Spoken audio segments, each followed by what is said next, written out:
Hello, people, and welcome to another edition of yours truly, Josiah Wills, here today with another reaction. Recap. Let's go right ahead and get back to it. Back to recapping. This is what I call recap. You know what I'm saying? Recap is in order. Now I'm re-branching out, re-expanding my horizons around here on this YouTube platform as you know, you know what I'm saying? But anyways, me and my boy, just call me Monte, BEEZY, you know what I'm saying, Tribe, whatever you want to call him. You know what I'm saying? His favorite meal is I believe it's No, it's Monty Natra. Monty Natra. If you are a fan, I got you. My favorite food is crabs and lobster.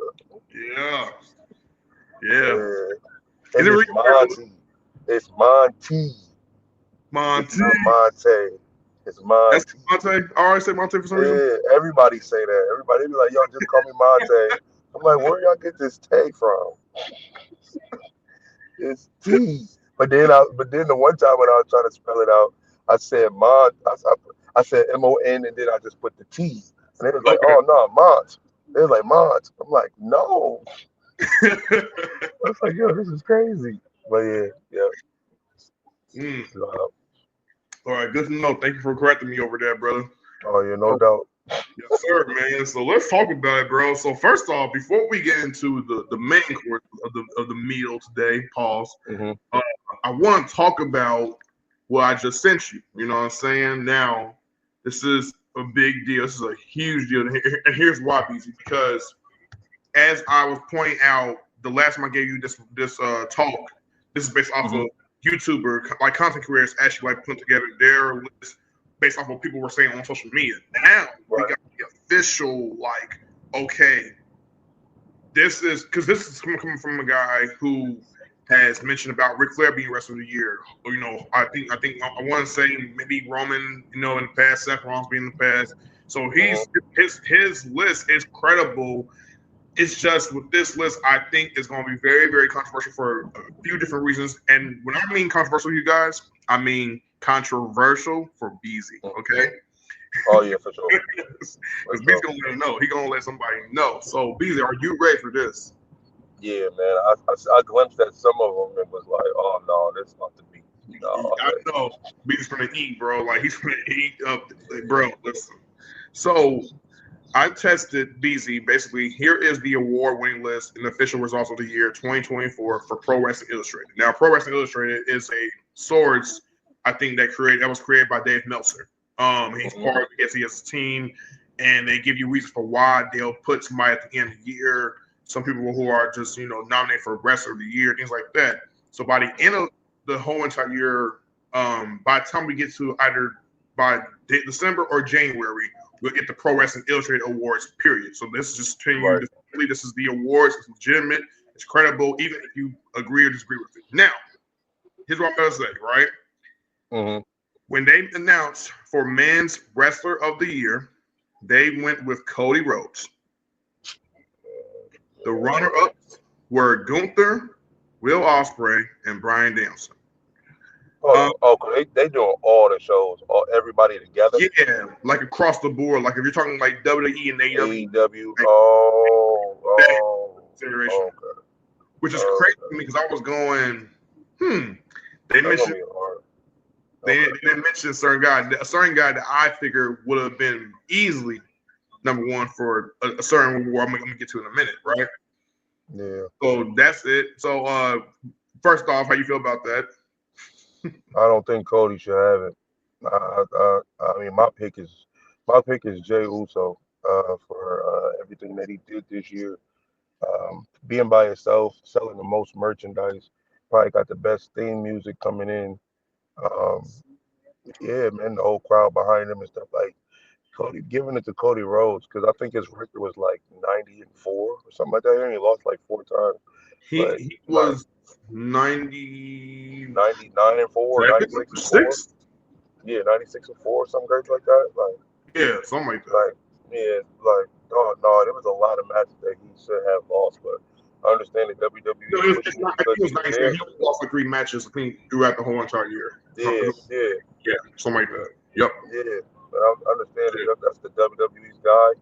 and they're pushing him or whatever. But to be the man of the year, like he could have got it last year or the year that the year before when he had beat Brock Lesnar twice, when he won the Royal Rumble, all of that stuff. He should have got it then. But to get it again after that, when you really didn't do nothing after you beat Roman, that's kind of whack. So, Mm, but I mean that's how they rocking. Okay, but I think Jey Uso deserved it way more than him for sure. mm. I, Gunther, I think Gunther's run as Intercontinental Champion was better. I think I would have picked him then than now. I would say that. So Gunther being that's runner up is that's wild. true. But I think they That's only true. giving it to these cats because they got titles.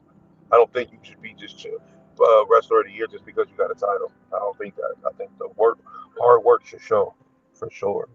Will Ospreay.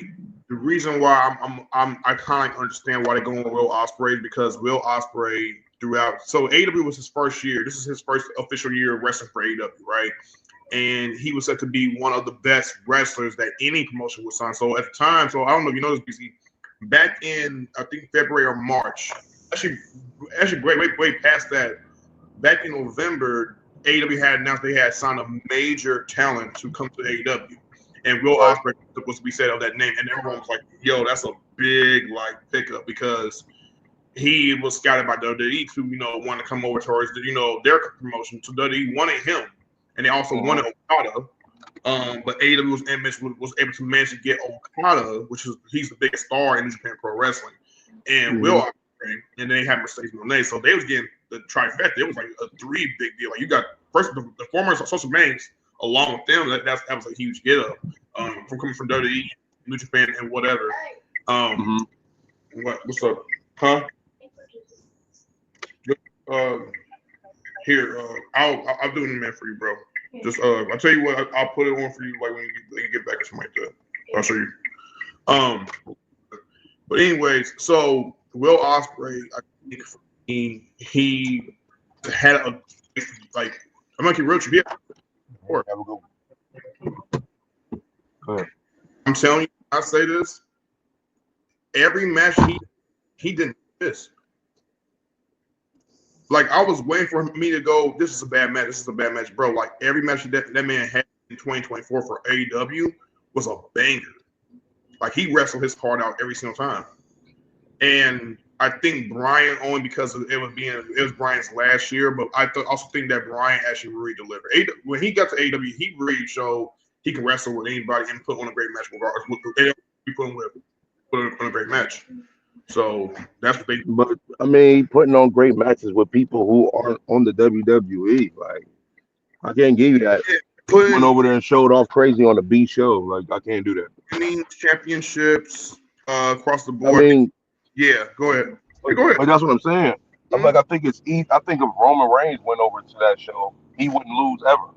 He would be career winning, never losing to nobody on that show, no Interesting. matter who he's going against. That's what I'm because I look at that show, it's not on the same level as WWE. But That's that's why Sasha, and so that's the reason why, and I think that's the reason why Sasha Banks or whatever her name is, I think what's her name, Monet, what's her name, Mercedes Moné. Mercedes Monet. I think that's the reason why she dang near ain't lost no match yet because there's no Charlotte Flairs over there, there's no Jay Cargills over there, there's none. I mean, they got good. Don't get it twisted. They got good athletes over there, but I'm like, bro, there's nobody over there that could beat Charlotte Flair. There's No. nobody over there that could beat Bianca. Like, you know what I mean? So when you going against like that, like you ain't supposed to lose.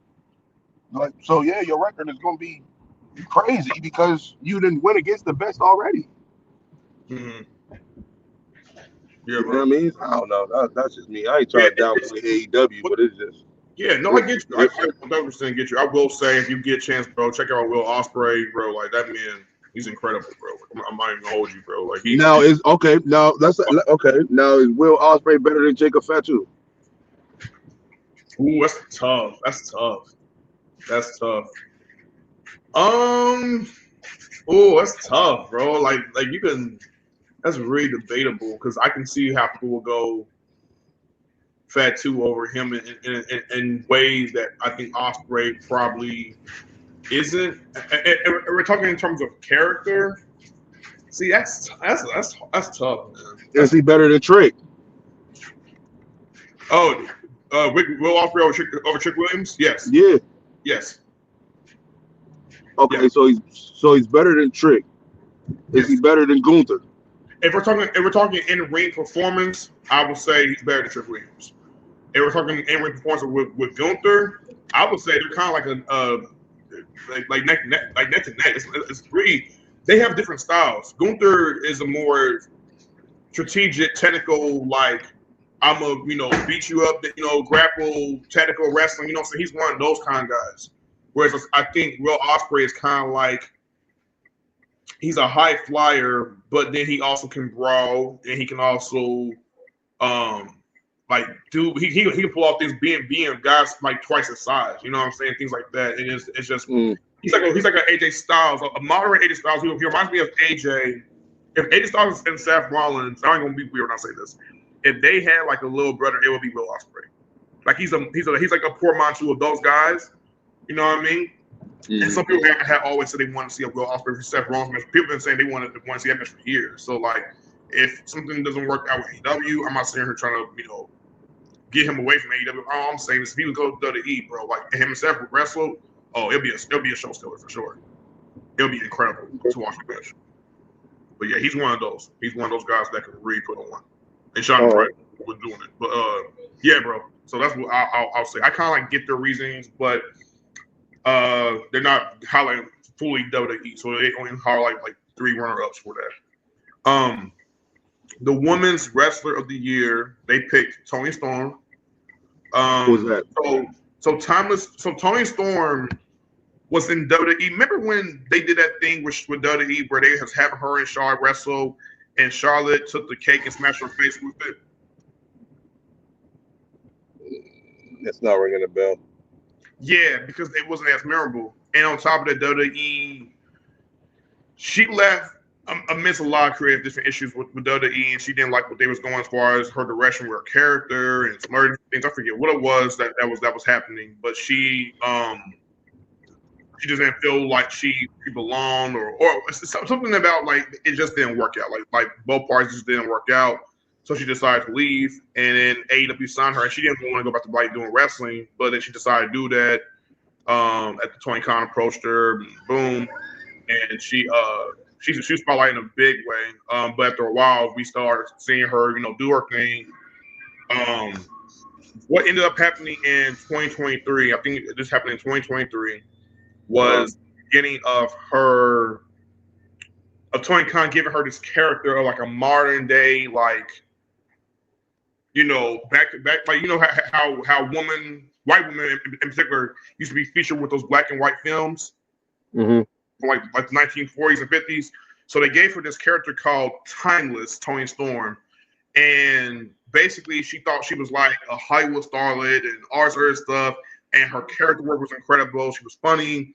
Her promo ability, was getting even much better.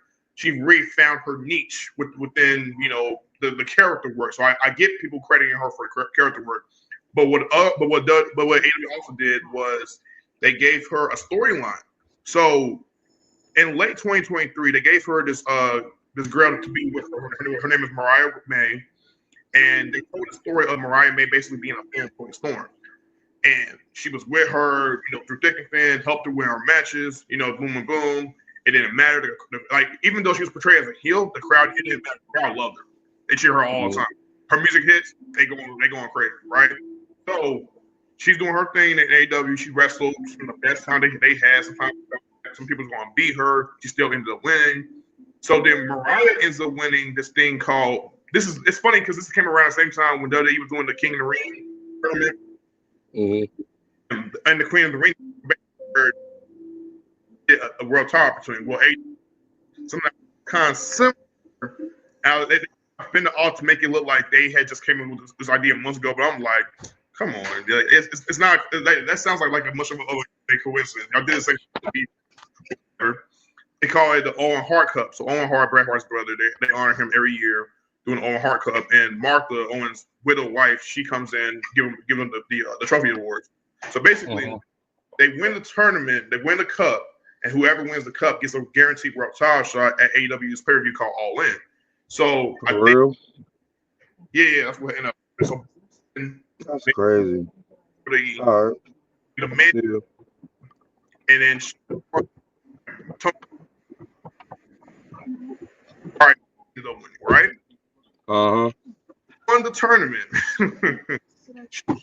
Championship belts to celebrate, boom, boom.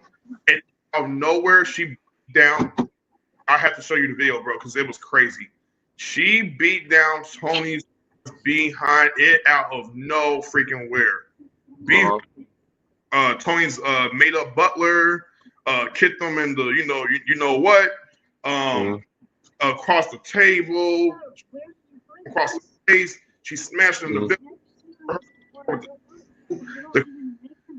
was like but then boom at the same time. So like going like it was all done to be a part of a plan.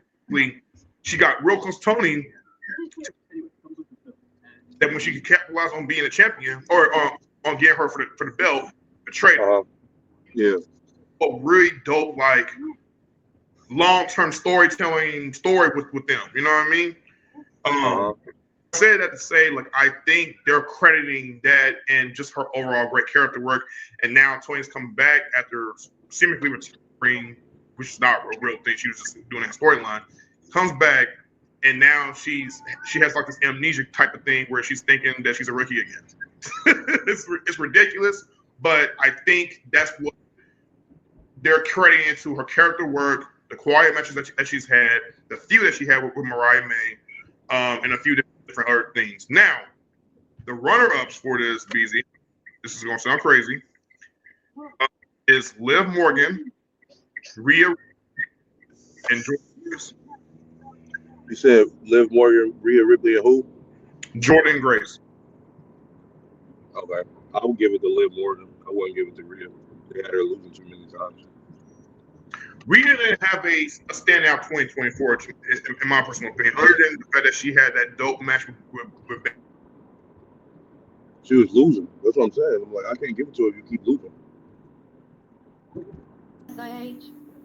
Okay, my bad. Can you hear me? Yeah.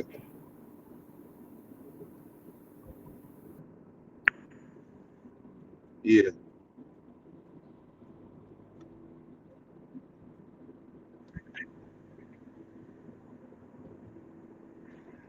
Hold on. You got it?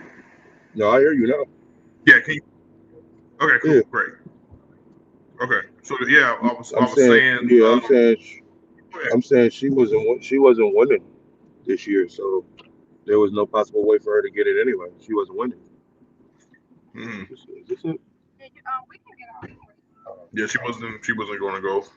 I think based off of her aura and her character and the fact that she had that few with Liv kind of helped it though. That's probably why. You think it's why? Because of what? Because of her feud with Liv. But that's what I'm saying. But with her feud with Liv, why didn't Liv get it?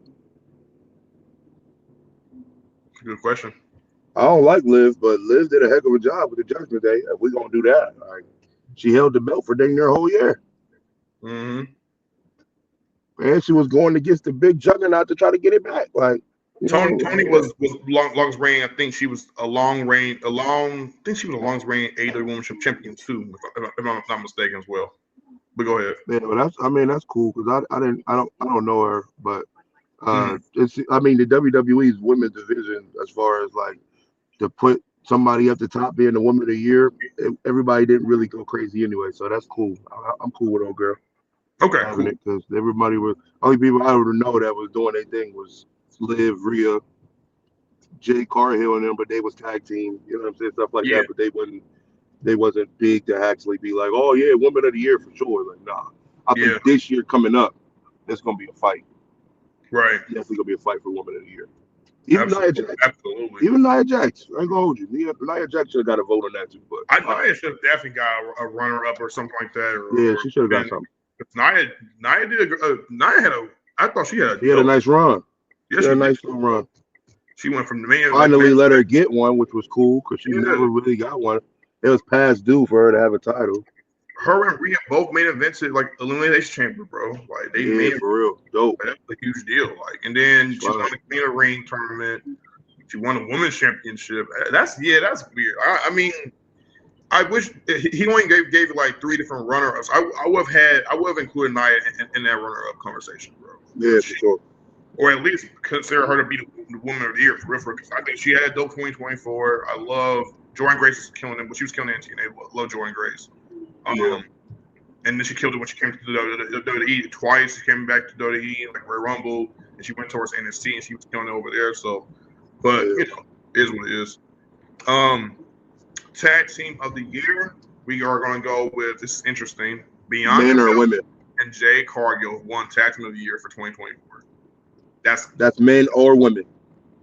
It could That's be men and women. It could be man or woman. It's funny. Day one, yeah.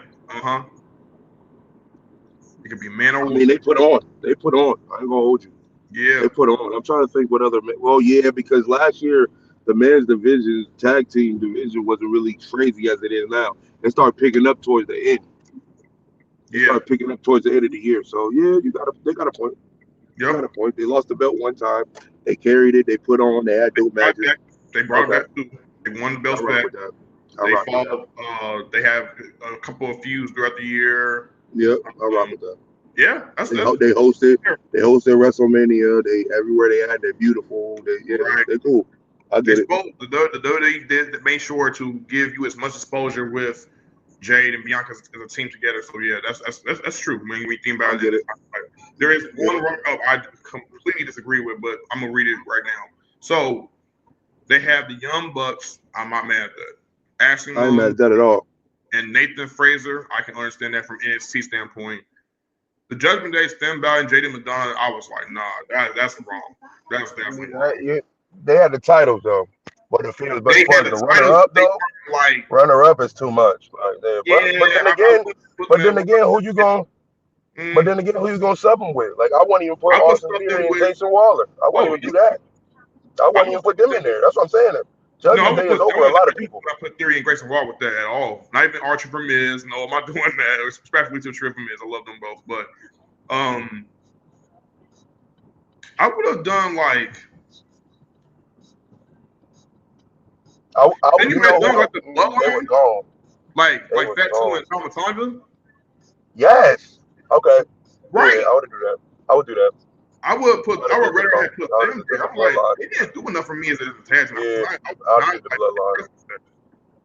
Yep, I would have did the Bloodline. They had a little mini title run too. I would have did the Bloodline for sure. Yeah, right. They would have been a strong second. They would have definitely been a strong second for sure. Yeah, for sure.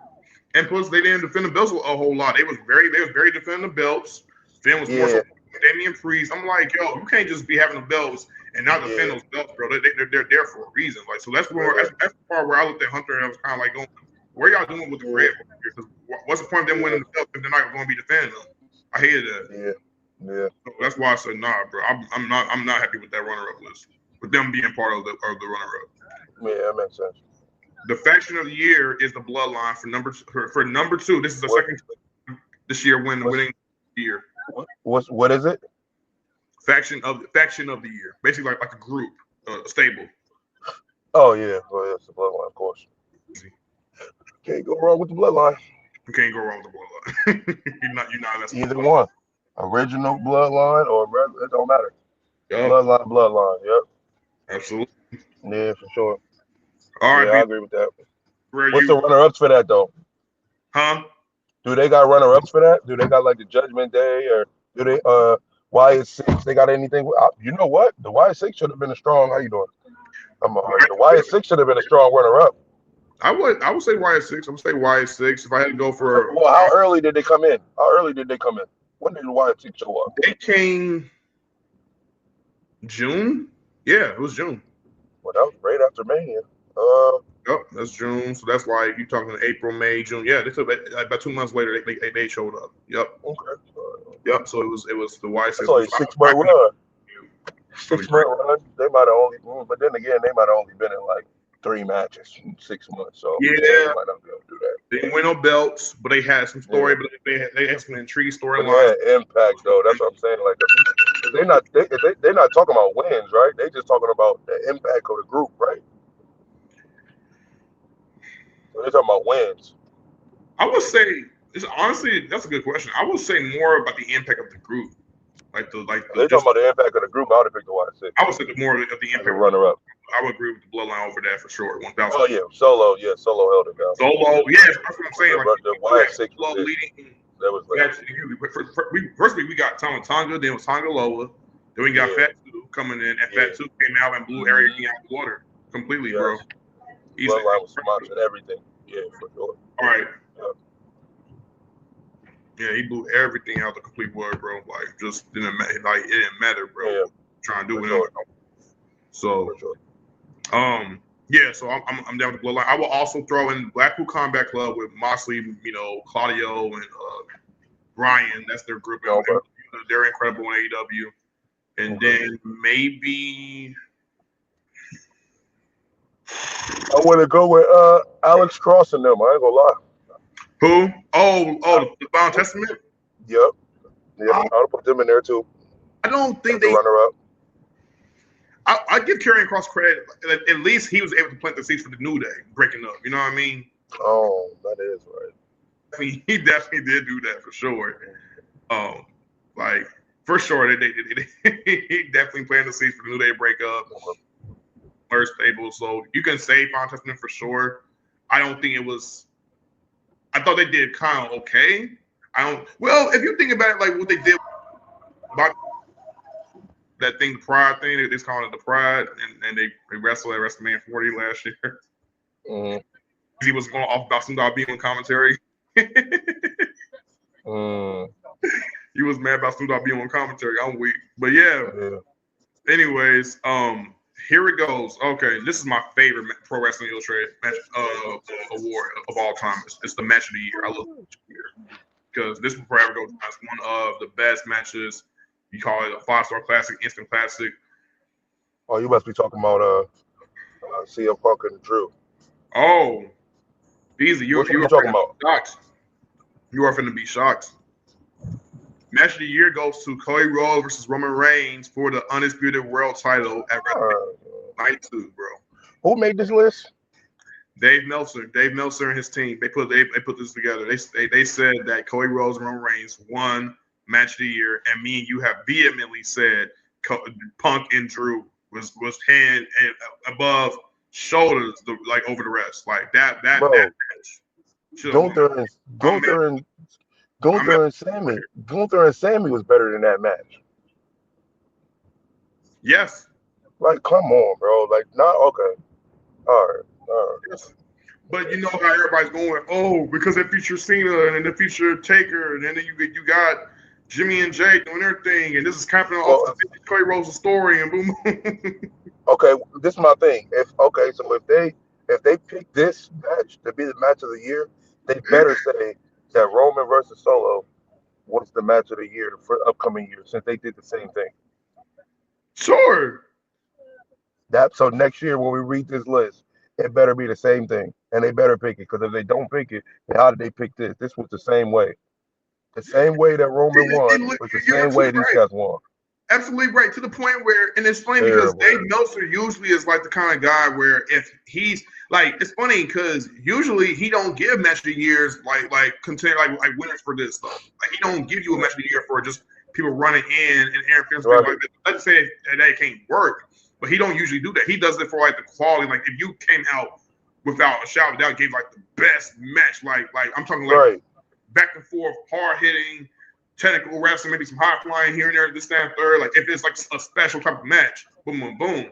And you're talking about a WWE style produced match where they feature legends coming in and out, wrestlers helping Cody Rhodes, this, that, and third, and then Cody Rhodes beating Roman Reigns. Now, granted, Cody and Roman did put on one hell of a match when they were just together. I'm not going to even hold you. Roman and Cody killed in the ring for sure.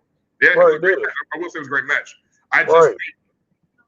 But when they added that in, it kind of like made it more so about everyone who had to be involved with Cody finishing the story Rather than it was like Cody himself having to finish the story on his own. Now, Right. Jay So helped ain't it a group? That's a group award. That's a group award then. And that's what they did. it was it's essentially what they was doing was Avengers. Yeah, With okay. like what you got with Yeah. Avengers last night. Like okay, WrestleMania night 2 when Cody and Seth lost against Roman and Rock. That was essentially Avengers.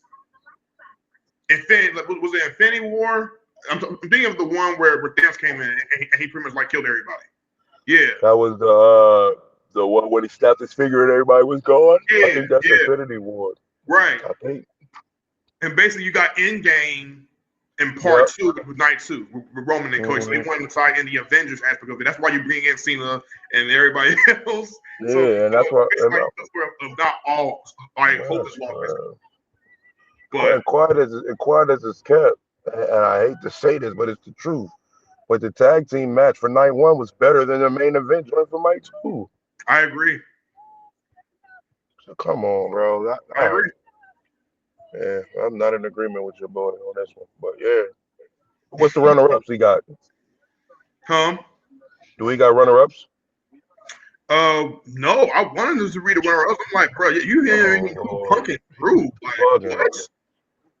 He's bugging. That hell so much was fire. Like, what are you talking about, bro? Like, they Yeah. On and Bad Blood, that joke was crazy.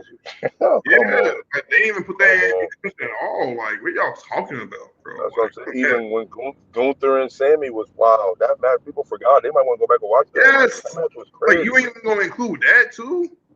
That match was crazy, bro. Like, that match, Yes, they just stole the show. There's a lot of matches on that card that was better than Roman and Cody. There was a lot of matches on those cards that was better than that. I'm going to watch WrestleMania 41 again today because there was some stuff on that card that was tough. They had some good matches in there. And that's crazy. hold on, BZ.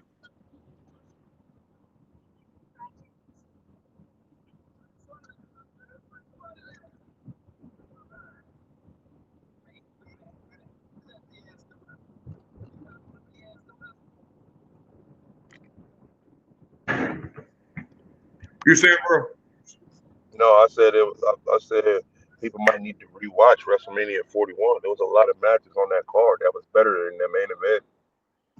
41 is this year. 40 was last year. 40, yeah, yep. Yeah, Yeah, they need to go back and watch that. yeah, There's a bro. lot of matches Yeah. that was done with no help. So a lot of matches in that joint that had no help on them situations. Like Sammy and Gunther, no help. That was a banger. That was a classic. Mm-hmm. I don't even rock with Sammy, but that joint was a classic. He put on. Was it Jimmy that first that came in to interfere in the match first? And then Solo came in. I don't even remember how the order was. I I just know think it was Jimmy, mad interrupted. then Jay, then Solo came through, and then it was Cena, and then The Rock same came way through. that happened. And take Yeah, and then Undertaker and all. Yeah, I'm like, yep. bro, come on, that's too much. You had to do all that in order It to was win. fire. Get I'm out of like, here. it was fire. Just It for was like not. just those moments It though, was not. it It was wasn't. not. No. Why No, it not? was not. Because nobody like that's what I'm saying. Like when you watch that, bro, we trying to see one on ones for everybody to keep coming interrupting, bro. That junk ain't it. That's why I'm like I rock with Roman. That's my favorite. But at the same time, bro, you keep all that whole time you was winning for 4 years, you had help. So I gotta put an asterisk by your joint, even though you still my goat. I gotta do that. The reason why I got you as my goal is outside of that. Like the solo is solo because of Roman. There's a lot of people that created this situation. Like Jay Uso wasn't capable of turning into main event Jay until after Roman. Like, come on, like Roman did that. All of that was Roman. Like that's why you go. Like other than that, like you getting help from the bloodline all the time and all that. Like even when you used the when they buried my boy Brock Lesnar in order to beat him in the last man standing joint. That was help, bro. That was all Like help. a lot of help. That was all help. Like, come on, Like man. Like, and everything. same thing with Liv Morgan. It's a lot of help. Like, you just get a lot of help. And sometimes you just be like, bro, you want to see something like Gunther, a person like the Gunther who don't need no help to get the dub. I don't need no help. I Yeah, get the dub. yeah. I get Yeah, you. sometimes it's just too much. And I'm like, all right, man, come on, man. Cody, if you're Cody for real, You should have been like, man, I could do this without no help. Well, Cody got attacked. That was the thing. It wasn't like Cody wasn't. It's not like Cody just also like enlisted Jay and boom, boom, boom, all them to help him. I think it was more of like Cody was getting outnumbered. The Bloodline Rules match basically was like going, we can do whatever we want against Cody, and Cody's going to end here. And Cody had allies that were going against the guys that already had problems with the guys that they had problems previously with. So Right, that's what I'm saying. They came out with the thing. They should have just let Cody win that match. They should have just won that match so he could have got a one-on-one. Because even with this, like, you can't go around being like, oh yeah, I beat Roman Reigns. Like, did you? Yeah. Or did Cena? Or did Seth? Or did Undertaker? Come on, gang. Just because you I forgot about that. Yes, that's right. Seth was involved. I'm tripping. Yeah, Seth was He involved. didn't do a lot though. He didn't do a lot though. And he said it. And he said it in his interview. He said it in his interview. He wasn't injured, but he had to play it off like he was. Yeah. He said it on that Grayson Waller interview. He said it. We're not Grayson Waller. What's his name? Chris Van Vliet. Is that his name? Yeah, Chris Van Vliet. He said it in the. He said it in an interview. He was like, "No, I was 100% going into Mania." He was like, "So no, I wasn't injured at all. That was all a part of the situation." Absolutely, bro. Yeah, man. But all right. But that's why they want to push. I know. Cool, I know. But you got beat. But that's why I got Gunther over everybody. I'm looking. I'm talking from the standpoint of like those moments being iconic, like just seeing that happen, like when Taker's bong hit, because I ain't expected that to happen. I was thinking we was gonna get Steve Austin and taking the Rock, right? And that would have been fire still. Just to see the moment, of course. I'm not talking about how I understand it affecting the match, and I get you on over the fact that if it wasn't part of the match, then we would be cool with it for sure, right? But because it was a part of the match, you kind of got to look at it a different way, obviously, right? So that's how they. That's what I'm saying. So like, if Taker's music, just like for example, Taker's pop when it happened in the ring, that was epic. Yes. But it was the same pop that he got when Rhea Ripley won and he just came out. So why did you have to do it during the match? That's what I'm saying. I see one person because The Rock was guaranteed to come and interrupt. That's a guarantee. One person. So you could have had one person. That could have been maybe Cena or something like that. But the whole everybody, like I see they did it all because I'm like, yo, this is the last WrestleMania under Vince McMahon. This is the last of that era. So let's get it all together and mix it up and boom, boom, boom. Yeah, when you look at it now, it's like, all right, they buried the old, they coming out with the new. But I'm like, all right, that's cool. That makes a ton of sense. But the only problem with that to me is when you buried that, you brought those two back. Undertaker was just there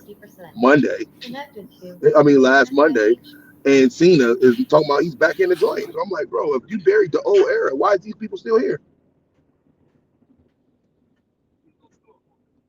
You ain't buried nothing. This is so lame. You said, bro? I was like, no, I'm saying if when the Undertaker came out, no, I'm saying when the Undertaker came out, right? Undertaker came out, John Cena came out, Seth Rollins came out, all of them. But if we were talking about ending an era with Vince McMahon and stuff like that or whatever and starting a new Hunter era, if that's the case, then why is John Cena and Undertaker involved in the new one? When Undertaker just did 2 weeks ago?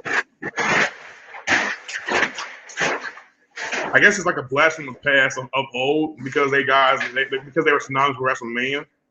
Like every single body was synonymous with WrestleMania. Like I think it was WWE's way of going, let's celebrate the facts of what made this what it is now. You know what I'm saying? And I think, but you also throw in some of who was current, who was modern, but you also have to be with the old stars. You know what I'm saying? And then that's how you can.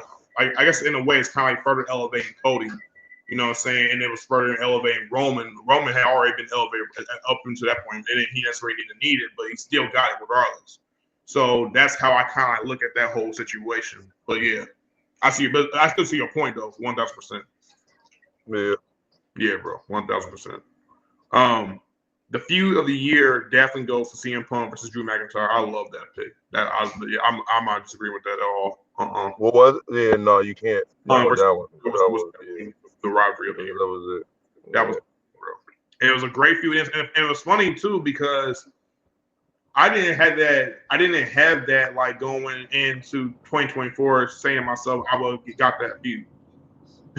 But they gave us that feud, and the feud paid off in the most craziest ways. Like it was a very up and down feud, a lot of back and forth, a lot of people just taking each other out, people getting personal with one another, and then for that to culminate into that brutal structure of a match. Oh yeah, it paid off big time. To the point where me and BEEZY literally was like going like, yo, we would love for them to do another match. Like we would love for them to do another match. Right. We literally did say that. The runner-ups for that feud, however, have been Liv Morgan versus Rhea Ripley and Toni Storm versus Mariah May. I think they have one more candidate, but it's not a name quite yet.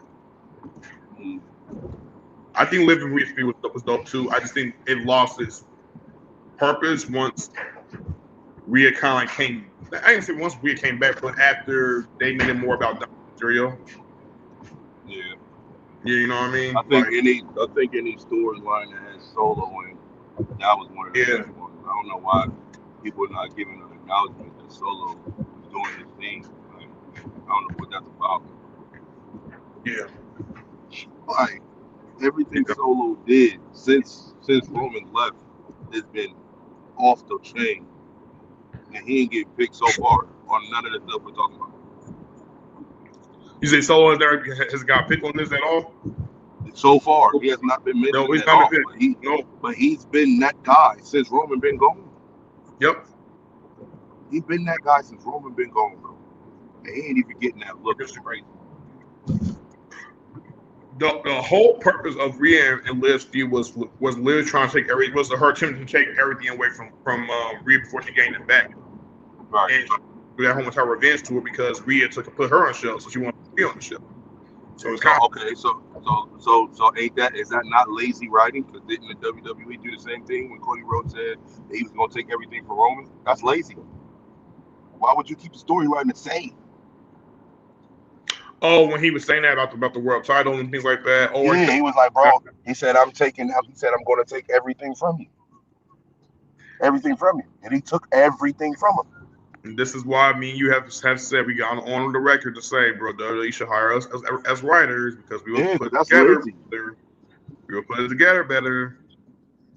So, yeah, because that's lazy. I didn't even pay attention to that till you said that. Yeah, they Liv Morgan's like, I'm taking everything from you. I'm like, she said that in promos. I'm taking. Yeah, she did say that. Yep, I'm taking everything. I'm taking you. I'm taking you. I took your belt. I took your man.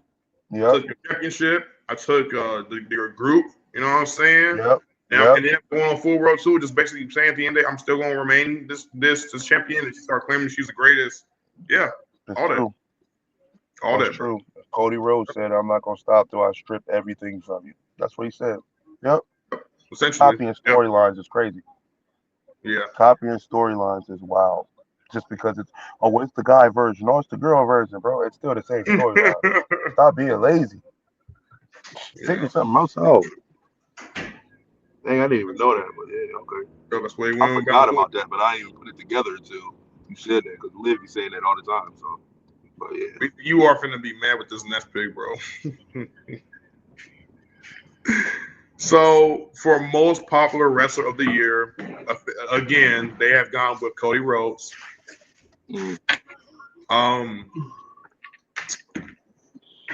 I'm surprised they didn't have a runner-up for that, and I would have definitely had Jey Uso. But I want to have Jey Uso as the runner-up. Actually, I would have had Jey Uso as the most popular wrestler of 2024. Period. I would have had Jey Uso as the most popular wrestler. I would have at least put Cody at least in the runner-up for it. Like, period, bro. Like, come on.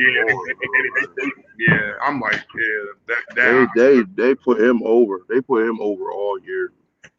They put Cody over all year. This is crazy. Mm-hmm. Sure did, bro. Jey Uso sold the most merch, and he's not even champion. He sold the most merch. He doubled the sales for the OTC shirt because he put Yeet on the back.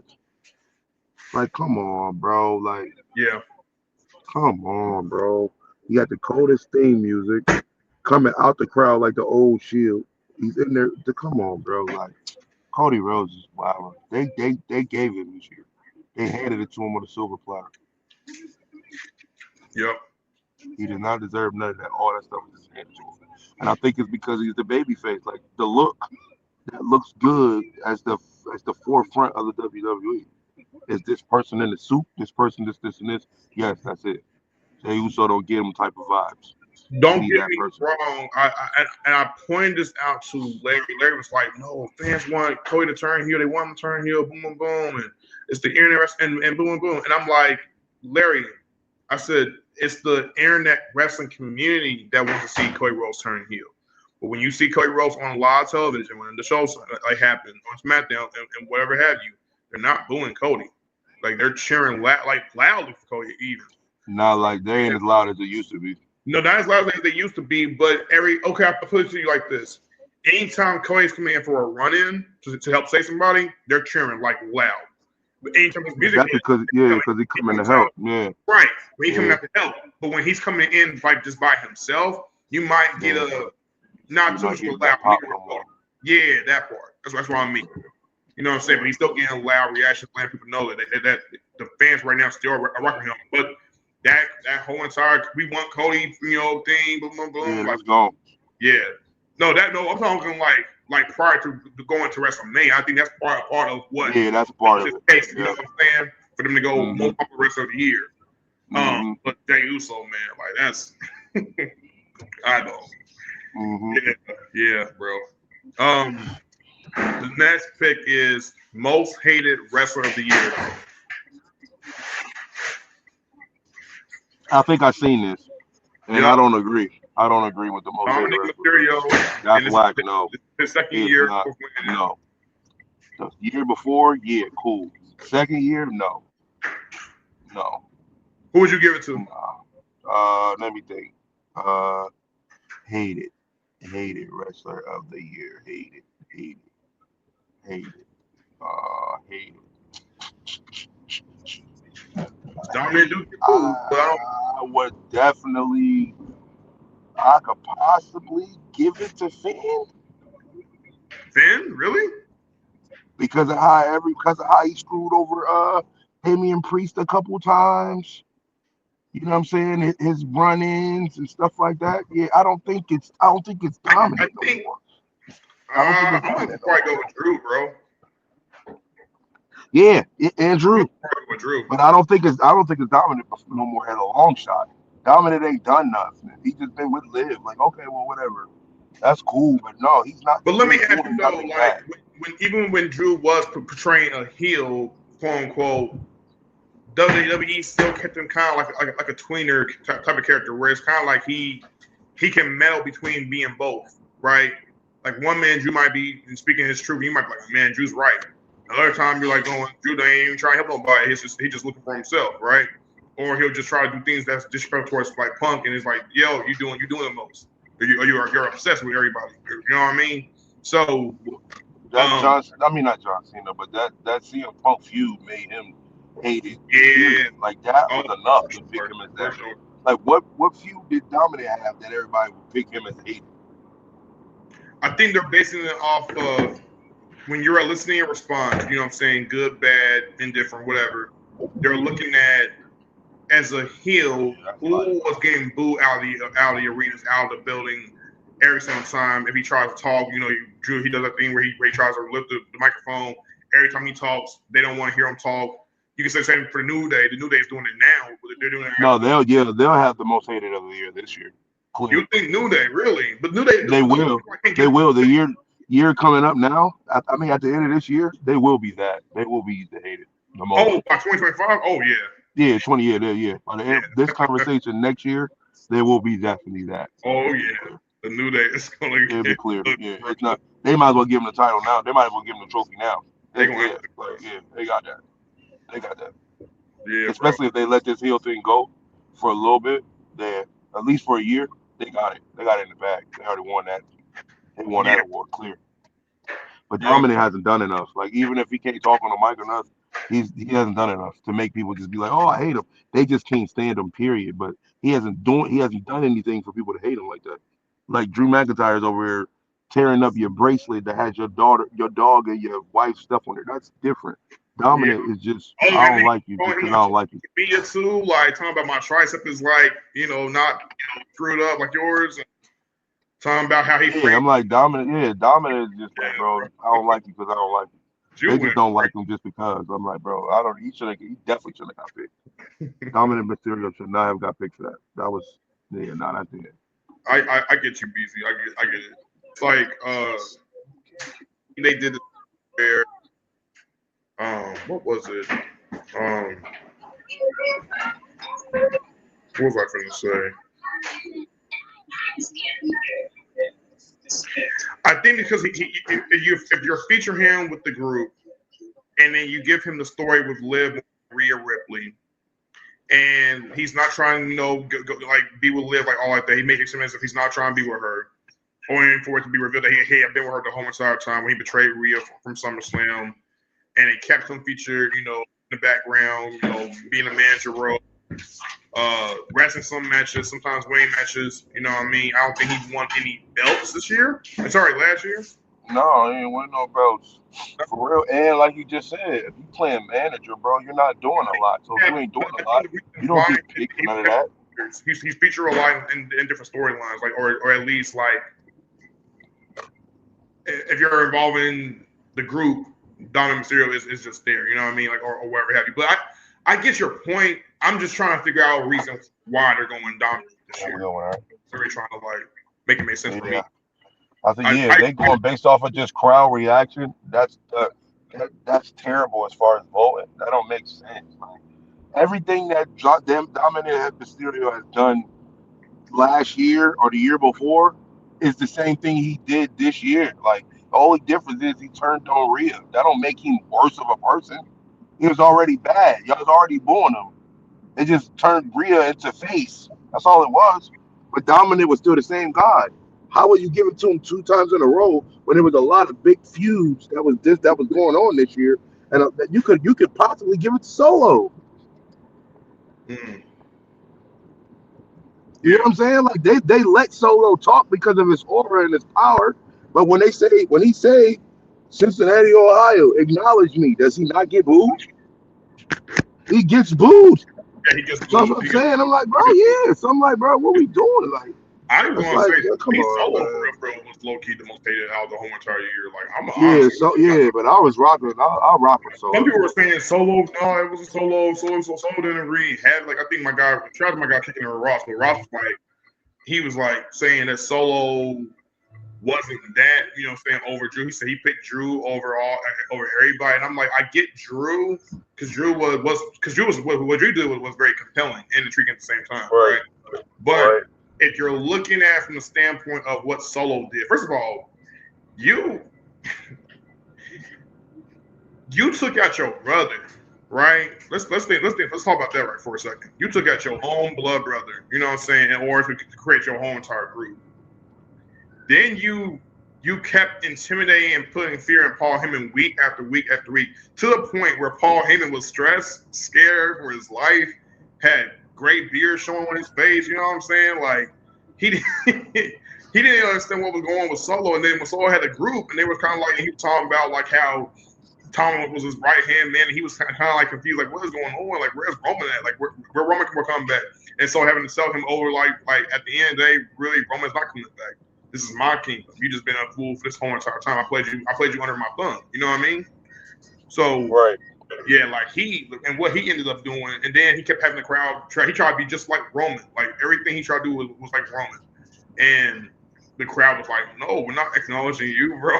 Like the way you went about it was wrong. You know what I'm saying? The way you went about it was messed up. And at least with Roman, even though Roman has plays and Roman was, a tyrant of some sort, from back then, we respected and salute towards Roman because Roman would prove from time to time that he really was that. You know what I mean? Where it was his promo ability, his storylines, or even sometimes his matches. And yes, did Roman cheat for his matches? Absolutely.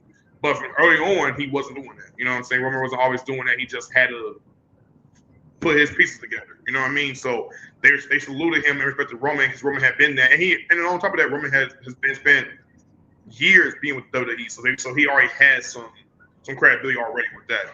And they're looking at Solo as kind of like, you ain't been here about 2-3 years in, you was not that. And I always felt that way about Solo. I'm like, bro, you're not that. But that elicits a response for you to cheer, for you to boo him because you're not really rock with him, and he's trying to force you to rock with him. I love that. Right. So I don't understand how Soul didn't get. See, if we had to do the runners, I would have done. Well, I would put Dominic as a runner-up. Actually, I would put probably Drew as number 1. But that's just me. Yeah. For comeback of the year, they're going with Liv Morgan. The comeback of the year? Yep, comeback of the year. This is male and female? Yep, male and female, bro. Hold on, let me think. Hold on. Who I was going but returned? I agree with it. Comeback of the I agree year. with it. I was playing in a minute.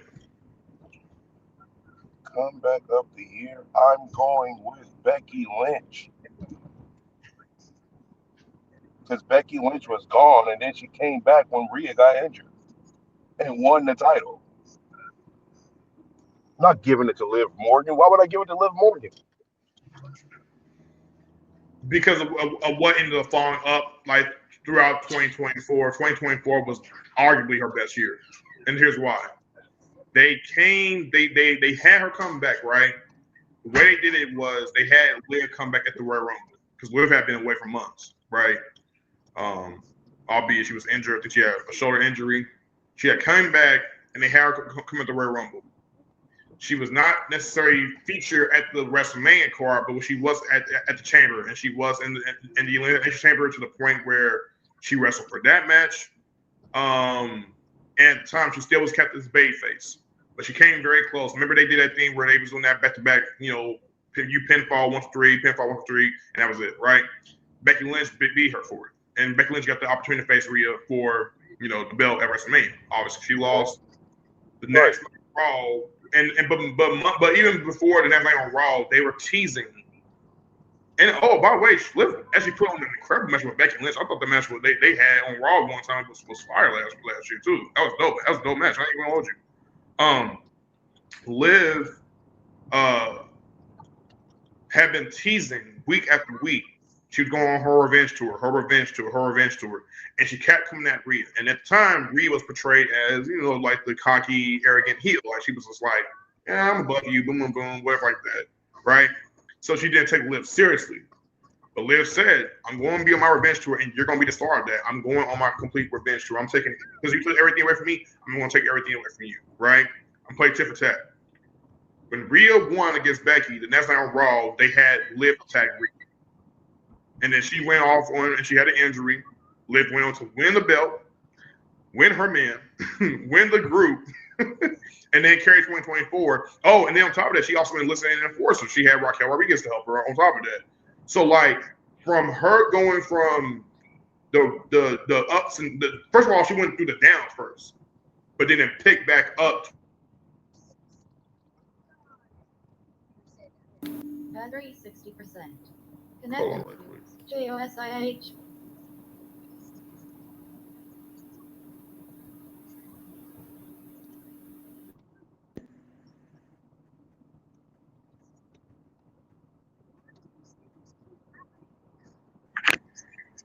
BEEZY, you there? Can you hear me? Yep. Yeah. So what? So do you just you talk while my speaker went off again? Oh my gosh. No. That's my reason for pointing out. What do you say about All that? right, Like, when I look at comeback of the year, I don't look at your run after you came back. I'm talking about what happened when you came back. The comeback of the year to me is Roman Reigns. Nah. The crowd went crazy. Nah. The crowd went way crazy. It's not no run after that. It's what happened when you came back. I don't care about Liv Morgan. Even that's better than Liv Morgan. I don't care about your revenge tour. I'm not talking about what you did after you came back. I'm talking about what happened when you came back. Nobody was looking for Liv Morgan to come back. Everybody was looking forward to Roman Reigns coming back. And when that music hit at SummerSlam and I was there, it was a wrap. Yes. It was a wrap. Yes. Because you was like, yo, what's about to happen? Is he about to fight Who is he about to go after? Solo? Is he about to? What are we doing? We don't know, but he's here. Oh, we The did. tribal chief is here. Nobody was like, "Oh, Liv Morgan is back. What are we about to do with Liv?" Nobody cared. So why did she get picked? It's wild. It's beyond me. Unless you are a Liv Morgan fan. Yeah, unless you're a Liv Morgan fan. Unless you are a Liv Morgan fan, you're not doing that. You know what I'm saying? I'm like, come By the on. way, I'm a fan. I still want to give her comeback of the year though. Yeah, no, she does not get that. Like, no, you don't get comeback of the year, gang. No, you don't. Roman Reigns is an opportunity to get the comeback of the year. Was that the year of CM Punk? CM Punk get comeback of the year? Heck Like, yeah. come on, gang. Like, what? Liv Morgan? It's too much to happen last year for you to be like Liv Morgan. Yep, you definitely could say Punk for sure. You're Yeah, right. so I'm like, man, come on. Like, Yeah, Liv bro. Morgan, that's funny. Yeah, right. Liv Morgan is comeback of the year. Now But she salute to was her, though. away, Salute to her. She's beautiful. right? I rock with her. Was But the I'm comeback of the thinking, year is wild. was her pop that big like at the Royal Rumble when she came back? No, it wasn't. That's No. what I'm saying. Like, I don't think it was that big. If I'm thinking about when she came back, like came back. Right. Wait till they hear the Alexa Bliss pop. Wait till they hear that. Right. Wait till they hear the Charlotte Flair. Wait till they hear the Charlotte Flair pop. Wait till they hear the Jay Cargill pop. They ain't gonna look. Liv Morgan ain't gonna look like nothing when all that stuff pop off. Like, come on, bro. Like, come on, man. We talking about. All right. Liv Morgan is cool though. I like her with the Judgment Day, which I don't think that's gonna last too much longer. I think the Judgment Day is about to split apart. I think Dominant and Liv and old girl is about to just be together somewhere else. I don't even think that Dominant and Liv thing is going to continue as long as we think. I think that's about to split up. The Dominant is really about to be out here by herself, which I want to see. Because now what's up? What's up with you now when you by yourself? Yeah. Finn ain't done with you anyway. And I think Finn going to say something about Dominant because he did not come out there to help him in the the Priest fight. He didn't come fight. He didn't come help. Even though he told him, yo, go deal with your girl and go get her bags and stuff like that. He lost.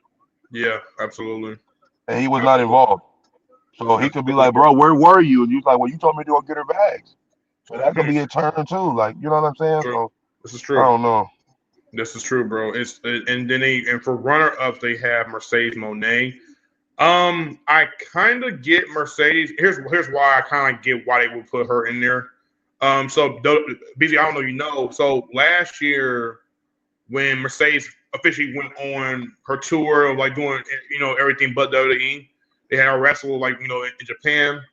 She wrestled a match. I forget.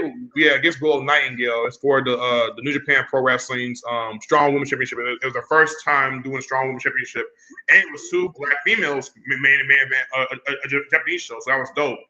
And so it's her and Willow. And the match was good. It wasn't great. The reason why it didn't turn out to be great was because Mercedes actually ended up hurting herself in the match. What ended up happening was they were doing a spot on the turnbuckle. And she fell, and I think she like landed on her foot, and so she broke her foot or her ankle or something like that, or whatever it was. And so she was away for months, bro. Like we're talking. I think she got injured. Was it in May? Yeah, it was in May. And then AEW had brought her actually to one of their shows. They brought her over towards All In, and they didn't sign her officially, but they brought her in for a reason so she can see basically like what AEW was all about. And so he kind of invited her to the show, so that was dope. That was their first time going to All in London, where they sold out like just about almost everything. I think it was like 80,000 like fans there. It's also the event where now it's a CM Punk got into that fight with Jack Perry. Right. And then that's what led to CM Punk getting fired, and then he went to WWE. So yeah, that's what ended up happening. But yeah, she came back after that long injury. Like it was a long injury. Like she was away for months. So that was different. So I can understand her being a runner up for it. But I'm gonna be honest, I love as much as I did love her coming to AEW and what she's been doing. I have to be honest, I don't know what I think part of the reason why her run at AEW has not gone up to par is because as much as she's not talented, I think they're not booking her correctly. And they're not to where she fits at best. she can't. It's not that she can't talk. I just don't think she's just great at promos. It's not. People gotta understand. Any and everybody can talk, but you gotta have a certain way of talking that can appeal to everybody, or a way you're able to address.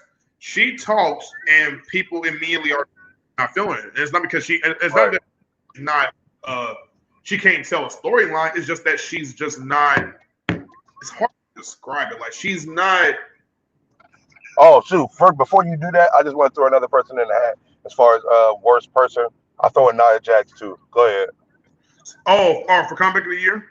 Yeah, no, not comeback, but as hated. Nia Jax for sure. Oh, Nia Jax for sure. 1,000% For sure. What? Exactly. But yeah, go ahead. Yeah. That's what I'm saying. Like, there's so many other people. Yes. I want Nia that Jax back. definitely in that. Shoot. Heck Definitely yeah. with Nia Jax. Definitely with Nia Jax. She was out of pocket all year. Especially when you saw what she did on Raw and Memphis, bro. They trying. They didn't let her talk while we was in the ring. Like, yeah. what? Oh yeah. She's done talking. Yeah, we're done with her. Yep. And they're doing a brilliant job with that because Nia is someone you don't want to love. Right, that you want to love. Yeah, you know what I'm saying? Obviously not in real life, but of course, like in the character standpoint, like she's, you know what I mean? Right. She did. It's funny. She's really like so. Okay, speaking of Nia, here's where I want to get to the next pick. We got about 3 more picks. 3 more picks. And we gonna get to the recap of what BEEZY was about why we're actually doing this for real. Even though I decided to do this. Anyways, most improved wrestler of the year goes to Mariah May from AEW.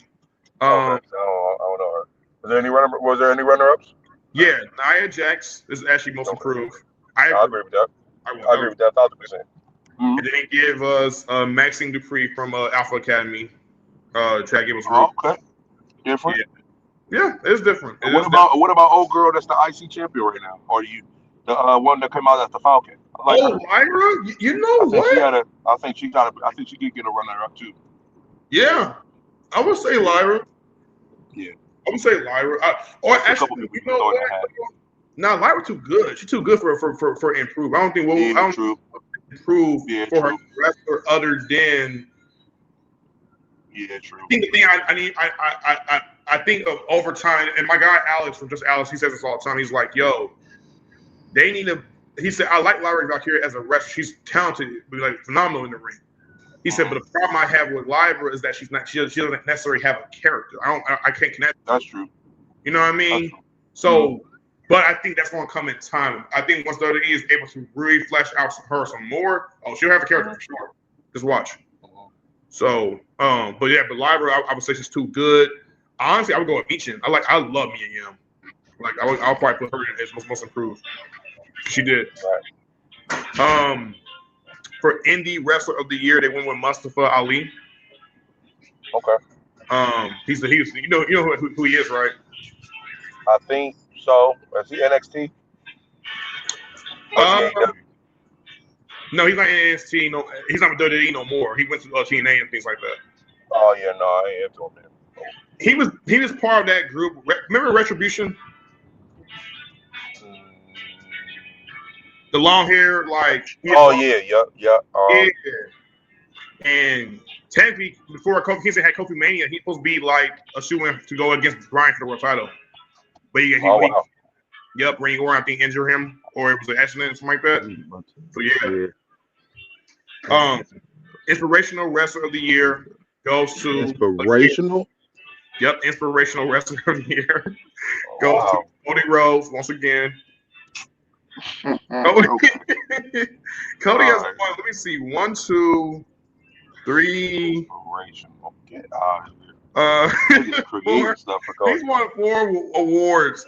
Cody got them. Dang, that's crazy. Inspirational wrestler. Yeah. I gotta think about that. You got to think like who else would be a candidate? That's funny. I mean, when you look at inspirational, what does that mean? What does that mean? Like, I guess when you look at him, like the finishing his story, like finishing his story, the way they lay into that storyline of him finishing the story. I guess when you look at that as somewhere inspirational, you won the title your dad never really helped. I think inspiration, like If I look at that person and be like, yo, I'm an inspiration, I want to be like that person, like something like that, like an Yeah, inspiration like that. I'm I gotta guessing. pick. I'm picking Seth Rollins, bro. There's no character better than the freaking visionary. You dang near have your mind, you have your own mindset to do what you want to do, say what you want to say, think how you want to think. Like Cody Rhodes ain't matching nothing like that. If you look at an inspiration, Seth Rollins does what he wants. He is himself. Cody Rhodes ain't himself. That's why people are saying. That's why Kevin Owens is even saying, No, "Yo, we rather see you." Cody actually isn't. So Seth Rollins isn't. No, no, bro, no. When we talk No, I'm about the talking about character, the visionary character. But it's a high. that's Seth Rollins in real life. What I'm saying to you is Kevin Owens even pointed out that Cody Rhodes ain't Cody Rhodes because he said everybody wants to see Stardust, which means that you're not that. You are a character. They're not saying, "Oh, we want to see the old Seth Rollins." No, the visionary Seth Rollins is Seth Rollins. Cody Rhodes catches like, bro, you got to go back to Stardust. We ain't rocking with nothing you got going on. That's a whole other character. So I've told this to Larry, and Larry was kind of like, "No, I don't like the American Nightmare as a character." And I told Larry, "Well, that's the point. It's not necessarily a character. Here's what I mean with it. Why like the American Nightmare is kind of like an evolved version of his dad, but it's not him being his dad. It's more of like him being the opposite of his dad. What's the opposite of Dream? Being a nightmare. So Cody, he did a promo. I think it was like last year or 2 years ago. I think he did, where he talked about like all the characters that he had: the dashing Cody Rhodes, the undashing Cody Rhodes, and then he said the Stardust character. And he brought them all up, and I think this is during the time where he's building towards his feud with Roman. I think the first time they was wrestling. And he mentioned that the American Nightmare really is just him. At the end, they like the realistic aspect of who Cody is now is just showing him. The difference is he's not portraying a character. Although he is portraying a character, yes, the storyline with WWE and this and that third, but he's not like a character. If that makes sense. Like he's not like he don't have a certain. He has a catchphrase, of course, where he's like what you guys want to talk about. But for the most part, what you get with Cody is it's Cody. You know what I mean? Like that's Cody. Unless the WWE wants to tap into a different approach with his character once he turns heel. I don't know. But yeah, I mean, he just said it's not necessarily a character. Like CM Punk says, for instance, like CM Punk's not a character. Like he's just a regular guy who just steers a broader conversation because of his aura or the way he goes about things, and he has a certain impact that some people just can't. They can't. I'm not saying they can't measure to. But it's just a way he does that most probably don't have or something like that. That makes sense.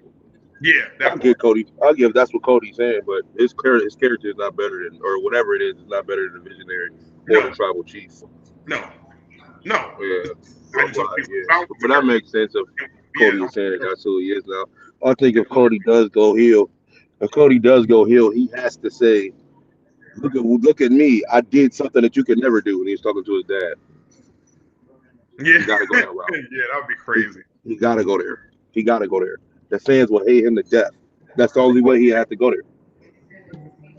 He went from finishing the story to actually being like a spoiled brat. Whatever. Yeah, like, bro, I did what you couldn't do. Like, y'all, whatever. I finished the story. I did whatever. But I did something you could never do, Dad. You could never get no belt like this. Yeah, he'd be bougie or something like that. Whatever his character would be. Yeah. I think that would make his brother Dustin come back to the WWE. Yeah. And that would be a match that somebody would want to see. Oh yeah. Though unfortunately, Dustin did sign another deal with AEW. I think he's going to still stay with them. He's stupid for that. He shouldn't have did that. They still trying to stay with them, so it's kind of like we won't probably get that for about I don't know how many years down the line. I don't know, bro. I don't know. Rookie of the year, the last pick, and then we're gonna get into the other talk because BEEZY want to get into this with me. I'm gonna talk this. Rookie of the year is Kaylani Jordan. You don't drive, never mind. Go ahead. Rookie of the year is Kaylani Jordan from NXT. Not bad. Rookie of the year is who? Kaylani Jordan. I don't know who that is. So. She was the first. So before WWE did a mid-card belt for the women's, like on the main roster, they had the mid-card belt show up for NXT first. And Kalani Jordan was the very first NXT North American champion. She won it in the ladder match, and then she began to have a bit of a couple of dope matches. She can wrestle. She's very highly athletic. She's a gymnast, which is funny. They're highlighting wrestlers who got like gymnastic background. So she has a gymnastic background, and Tiffany Stratton does have it too. So, and then I'm saying, I think a girl named Sol Ruka. Sol Ruka is really talented too. I like Sol Ruka from NXT. They got some talent over there, bro. The runner-ups for this is Jada Parker and Carmen Petrovic. I'm not sure who Carmen Petrovic is, but I'm familiar with Jada Parker, who Larry is very fond of. Larry, he likes her. Yeah, I'm not hit to none of them, so I can't even be in that conversation to say anything. Yep. And I don't see nobody in the WWE that got any rookies that's doing that anyway. So yeah, so whoever got picked on that. Yeah, she's actually Kalani also dates Carmelo Hayes in real life, so that's cool. But yeah, all right, BEEZY. Get into finally the main course. It's been a long time coming. So yesterday I uploaded 2 videos of my I did called Assemble Wrestling for my guy Assemble Wrestling. One of the video, okay, I can't say words. One of the videos was called CM Punk's Road to WrestleMania is Complicated. Simple Wrestling, my guy Max, and BEEZY left. I want to say, I think you left about 10, maybe 11 comments, bro. Something like that when I listened to the whole thing. Yeah, bro. So yeah, bro. Let me know like how you feel, man. Like get it off the chest, man. You know what I'm saying? Before I can say my piece. Not playing. What? Go ahead and say what you gotta say about the like I point out to everybody like how they're not aware about what was going on regardless of what I just said. But I mean, I don't know what I'm saying. No, you probably gonna have to play the video because I'm not gonna be able to memorize that all that stuff. Y'all like a half hour long. Yeah, we gotta go and react to the video that you already reacted to. Oh, cool. Bad. That'll work. Yeah, because I don't remember everything I said in the comments. I don't even know what parts I was talking about or whatever. But yeah, sure. Yeah, but I rock with his content too. I definitely got to find him on IG. I mean on YouTube. So I can follow him too. Yes, sir. Yes, sir, bro. Let me see. Assemble Wrestling. Here we go. And I got a question for real before we even do that. Yeah. I got a group that I be talking about called the Debate Game. It's in my messenger, and he was talking about LeBron James teaming up with a lot of superstars to win championships and stuff like that. And he was like, that's wrong for teaming up with anybody. My question is this. My question is this, because I don't think people look at it from another standpoint. My thing is this: if I'm playing in a professional, if I'm playing in a professional, okay, I'll use wrestling. If I'm wrestling and I'm trying to win the championship, but I keep going against the bloodline every time and I keep losing. I keep running, and this is the old bloodline. So I keep running into heel Roman, heel Jimmy, heel Jay, heel Solo, all that. I keep running into them, and it's me by myself. Am I supposed to just keep losing? Am I supposed to keep just losing? All right.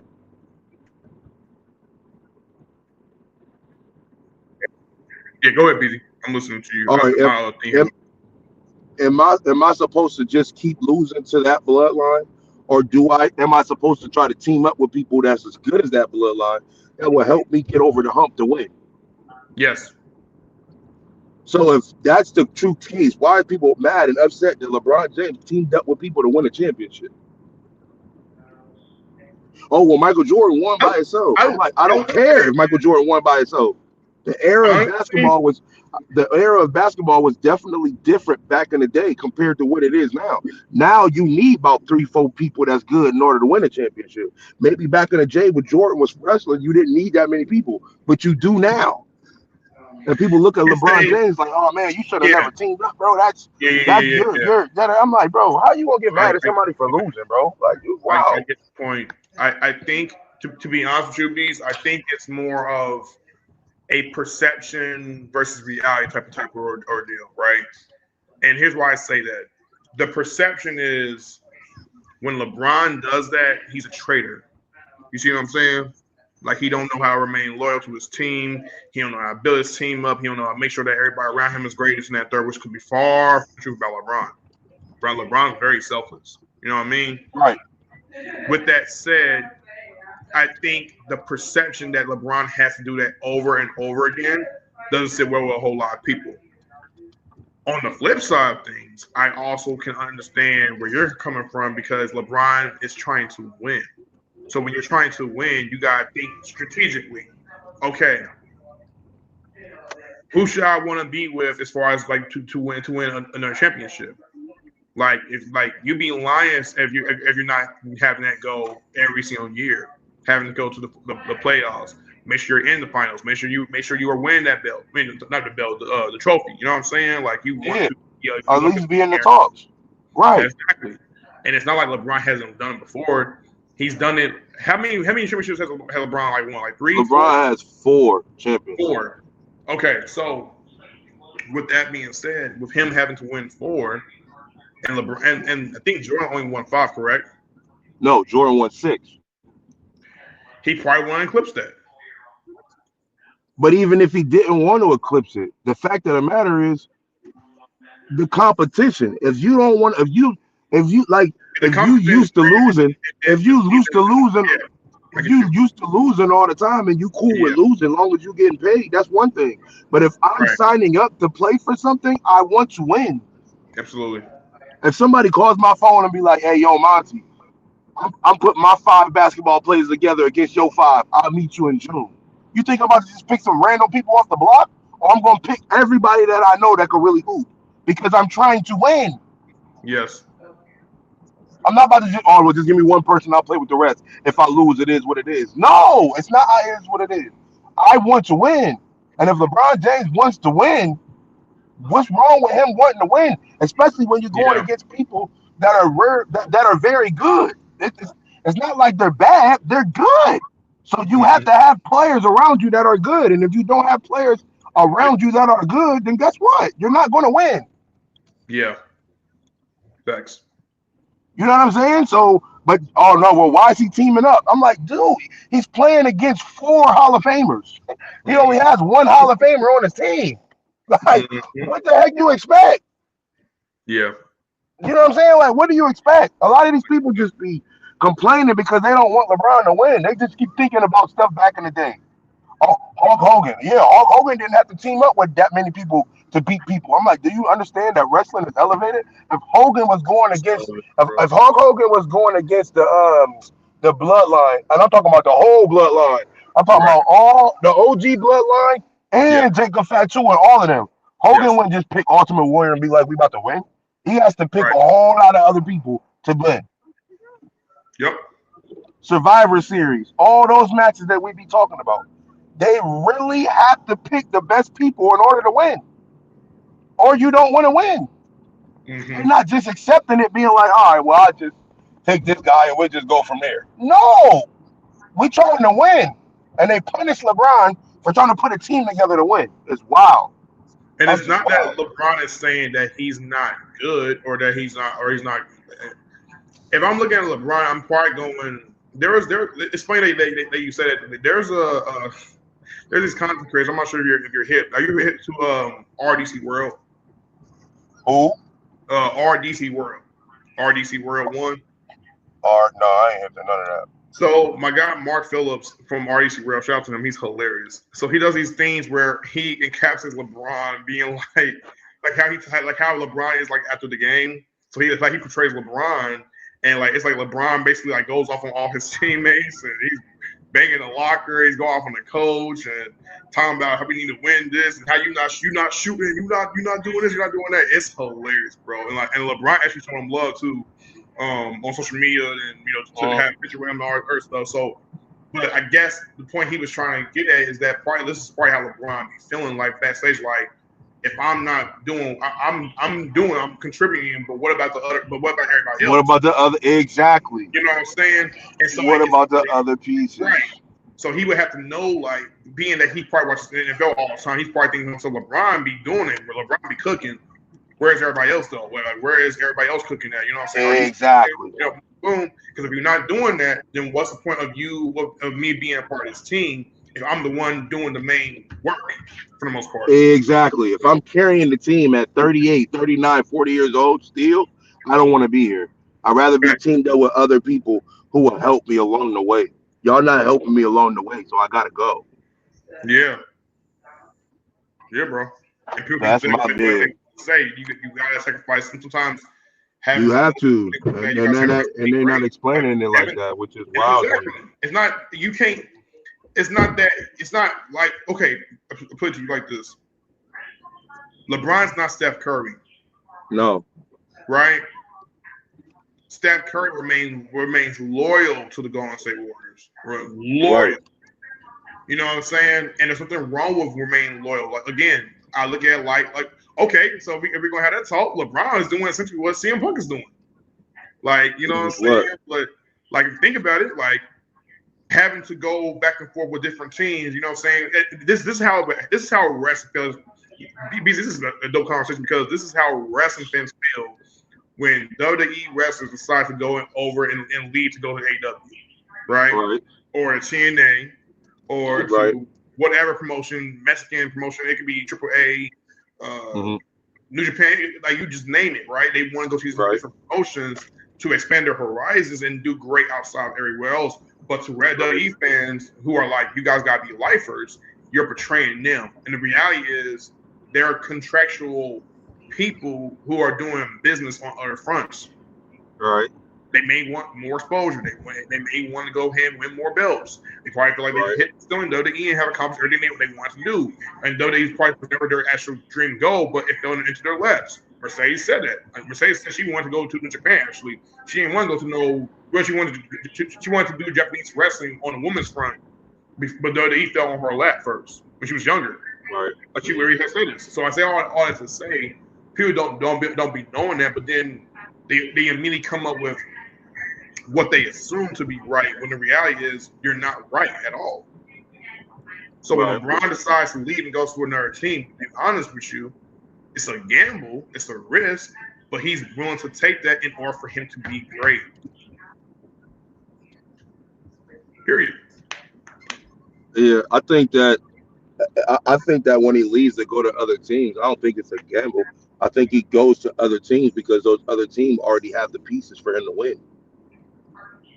And that's why when he went to those teams, he won. Because they're already set up. They every time he went somewhere, they were like a LeBron away from winning the championship. When he got there, they won the championship. Or he went somewhere else. Oh yeah, they were LeBron away to win the championship. You know what I'm saying? Like, that's what it was. So it wasn't like, oh, I'm going over here and it's a gamble. I don't know what's going on. No, he already knew what was going on before he went there. That's why he chose it. Because he already knew who was going to go when he went and what they was going to do. You know what I'm saying? Like, all right, well, I'm going. All right, cool. Well, if Roman Reigns goes to AEW, I'm like, all right, well, cool. Well, if he's going there, Seth Rollins is going. All right, well, cool. Seth Rollins is going. Then shoot, John Cena going. I'm like, all right, well, them is the three big. Matter of fact, erase all of that. Hope Scott Hall went. Kevin Nash went to the WCW. Then Hogan went. Yes. And then after that, that mug took all the way off. Yes. That was the same thing when LeBron left and went to Miami. He was down there. Dwayne Wade, Chris Bosh went down there. But Chris Bosh and D Wade already said they was going down there. Then LeBron announced he went down there. Then after that, they was the best team in the world for 4 years straight. Yep. Miami. And then after that, he came back because he was like, all right, well, it's dying down. And my team or my city or my home, quote unquote, WWE, that they didn't got better. So now I can go back. They got more money to pay me. So now I can go back. And that's where I could see, as you put the CM Punk thing into the situation. It's the business okay, aspect. well, that makes sense. It's the business aspect. Right. Exactly. It's the business aspect of a comeback. And your legacy at the same time. Right. And your legacy. Your legacy. There You want your go. legacy to be There great. you go. That's the point I'm You want trying your to make. legacy to be great. It was because it wasn't like Punk. What I mean is, and I'm not sitting here saying Punk and LeBron are just also like interconnected like that. But what I am saying is, when Punk was with WWE, it wasn't like Punk wasn't accomplished anything in WWE. He was. This man was a 3, 4 time, 5 time. He was something of a world champion. But he also had a long reign where before Roman Reigns came in and eclipsed it. You know what I mean? So he was like the Paul Heyman guy where before Roman Reigns was a Paul Heyman guy. So my point is, he had a phenomenal career. He had a dope career before then, but it was a miss things that he felt he should have been desired and given towards because he had put in the work and he wasn't being met with those implications. So he decided, okay, I'm gone. But he fell out of love with it. LeBron never fell out of love with the game. He just fell out of love with the fact that if I'm not going to succeed being where I'm at right now, I'm gonna have to do something else. Exactly. Or demand some trades or do whatever. So you try your best. Like even before LeBron left, when he was in Cleveland, people got to understand that LeBron was asking for people to come to Cleveland. The problem was nobody wants to come to Cleveland. The city as a whole, they're like, no, I don't like the city of Cleveland. So no, it was like, yo, we'll go with you somewhere else, but we won't come there. And the proof of that was Chris Bosh. Chris Bosh was like, yo, I would love to play with LeBron, but I won't play with him in Cleveland. When LeBron said he was going to Miami, Chris Bosh was like, all right, I'll go with you down there. Because the weather is better and everything. There's nothing about Cleveland that's like, oh, wow, boom, boom, boom, as far as athletes is concerned. That's why. But then when LeBron went back, only reason why people went with him is because, all right, well, now he knows how to win. And I think I can win here. Yeah. And when he went back, he brought Kevin Love with him. Kyrie was there. And then you had J.R. Smith and everybody else who traded to go up there because they was like, yo, we could win here because LeBron is here and he knows how to win. But at the other time, he didn't have no players to win. D. Wade taught him how to win in Miami. And after that, he knew what was going on. That's why in L.A., same thing. He went to L.A., brought Anthony Davis, won a championship. He knew what it took to win. Yes. But what I'm saying is the elevation of the league, the skill set got 10 times better. So you can't just think you're going to win stuff by yourself because there's multiple quote unquote LeBron James in the league. Right, and it's not like, and the thing about it is people get upset about LeBron doing it, but like y'all don't. But like, do y'all do the same thing for the NFL players? Like, do y'all do the same thing? No, they don't. That's what I'm saying. Exactly. Who are the quarterbacks? Like, okay, who is arguably said to be the greatest quarterback in the NFL history? BZ, you know this. Well, he's a polarized guy. Some people love him or hate him, but he's said to be by far one of, if not the greatest quarterback. You talking about the greatest quarterback of all time right now, or who's going to be? I would say I won't say the greatest quarterback right now, but more so like he's been set to be one, but I think he ended up retiring soon or something like that. It was something that happened. You know what I'm talking about? I mean, the greatest quarterback of all time is Tom Brady. That's what I'm saying. Yeah. But the person that's going to pass Tom Brady is Patrick Mahomes. Patrick Mahomes. Okay, fair enough. Yeah, right? they wanted the quarterback for the Chiefs. Yeah, you know, people can't stand Patrick especially if they won it this year. They won it this year. Yeah, they can't stand them. They tired of the Chiefs winning right now. People are tired of the Chiefs winning right now. Just like they were tired of Patrick Mahomes. I mean, just like they were tired of Tom Brady winning. They tired. Like, that's what I'm saying. Tired, beat them. Right. That's what I'm saying. If you beat them, that's like you said. The way you beat them is you get a team, stack up your team with a whole bunch of pieces, so you have the opportunity to beat them. You don't just keep playing on the same team and losing. Yes. And that's what I keep saying. I'm like, come on, man. It's the same thing with LeBron. Yeah. Like, if you tired of one team winning, then you need to build a team that's going to beat that team. Because so far, nobody can beat that team. Yeah. It's like, again, Tom Brady can go to whatever team he wants to do with. It doesn't matter. Any guy any quarterback who decides to leave and go for another team, you're not getting upset with them unless if they've been there too long. Regardless of what it is, you're not getting upset with them about it. You know what I'm saying? But it's like when LeBron does, it's like it's a problem. Like that's not fair. A problem. That's not fair because who else do you hold that accountable to? Now when people go, well, Jordan left for baseball. Okay, yeah, he left for he wanted to play baseball, right? And then, Jordan came back. He played for the Wizards. Well, Jordan was at that point in time. He was 45. The 45 jersey was showing. Washington Wizards. Jordan was not the same. Sure it wasn't, and they sucked. Like he was about ready to just be. He's wrapping it up. Period. Like that was his song. Like after that, you see. Right. Yeah. So I don't know. But yeah, we can get back to the subject. I just because they be Yeah, sending messages on my joint right now talking about it, and I'm just like, bro, you gotta think past that, bro. Like, man, the competition was different, and if you want to win, you have to link up with other players that are good and want to win to make it happen. Some players just aren't good enough to win. you're Hate to say it. and so that's what CM Punk's doing with WWE right now. I thought at the time when he went to AEW, WWE is in trouble. Not only that, they had him, they had Brian, they had a few other different guys, and I was like, they were in trouble. And again, this is at a point in time with BEEZY where you got to think Vince McMahon was still running the type ship around WWE. There was nobody like it wasn't Hunter. Hunter was not involved with career. If anything, Hunter was probably doing NXT things, but he barely even had his hand in NXT still. Like, it was him, Sean, but mainly Vince McMahon had to say so. He had to say so over that. He had to say so over main roster. So when we got AEW, it was like, okay, fine, we got enough promotion that understands why we love professional wrestling, why we wanted it so bad, and we needed an alternative. We needed something to change, so we wouldn't have to dread WWE watching it from hour to hour. So when AEW came, when Punk came around and went there, it was kind of like, okay, y'all missed the ball on Punk. Now let's see if AEW can do well with them. And the problem with AEW is the fact that it's not lasted so long to where it was really that for WWE.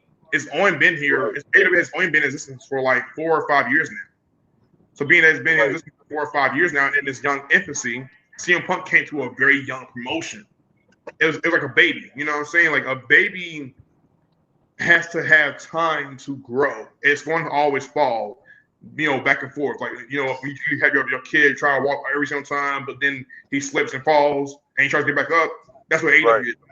WWE has always stood, like over everybody because they're grown, they're mature, they know how to make things work. They've been in business for so long, for like 4 or 5, I don't even know how many decades. So having to go against them is a big toll, but they were competition for a while. They were big competition. It's just what ended up messing up was Punk having to call out Tony Khan and the business and the structure and everything else. And he said, no, where y'all doing? This is not what I signed up for when you pay me millions of dollars to come to your company. I was trying to do all this and whatnot for this business and contribute the best way I could. But all of a sudden, I got people who are immature thinking I'm trying to ruin it. So he said, all right. And then it led to him, pretty much getting fired. Right. So that's what ended up happening. But WWE said, okay, we know he's still in conversation. We know he still draws interest. We know he's making noise. And people are speculating whether or not he might come to us. So let's hit him up and see if we can do a deal with him.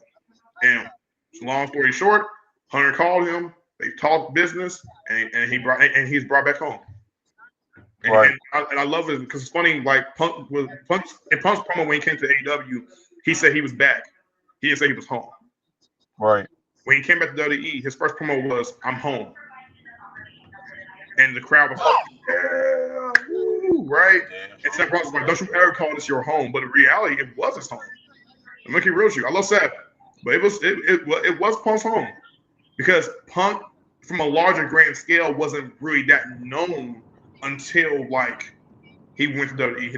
Now, granted, he was a name, before WWE, but still, like he wasn't the, what I mean? He was a mainstream name. So yes, it was his own. Right. But yeah, I digress. Speaking of CM Punk, it's funny how we talking about this entire, and I'm talking Punk into this. We got the December wrestling here. They got the video. You want to play it and then pause it from time to time? Yep. Okay, cool. Do I have everybody's attention now? I'm going to leave with the WWE Championship. I am the best in the world on this microphone, in this ring, even commentary. Nobody can touch me. Do I have everybody's attention now?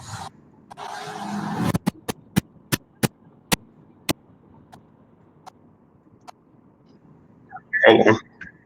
CM Punk's road to WrestleMania is underway, but what direction will he go in if he does win the Royal Rumble. But also, what if he doesn't? Right now, Punk is at the top of my list anyways to win the Rumble, main event night 2 of WrestleMania 41. Same But with here. all the big names that are going to be in the Rumble for this year, Roman Reigns, Seth Rollins, Drew McIntyre, John Cena, just to name a few, there's a lot of the top names that could easily win and main event, and their story would make just as much sense as CM Punk's. So it's a little complicated. So let's specifically look at just CM Punk today, leading into the Royal Rumble, and figure out what his options are for WrestleMania. Now, I will preface by saying I'm focusing just on the individual here and not trying to take into account any other factors of like, well, if this happens, then this would be the main event, or what if The Rock shows up?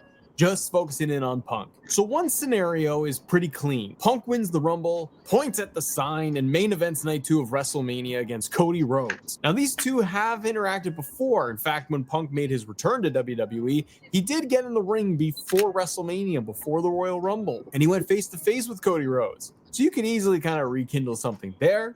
And it would be a great story of a face versus face. You get a lot of great promos. You can try to call back some early history between the two. Cody has finished his story. Punk wants to finish his finally. It would just be a solid main event, and you could end up having CM Punk win that thing in the main event of night 2. The problem I run into with something like that. Best 200-word essay in 10 minutes. But when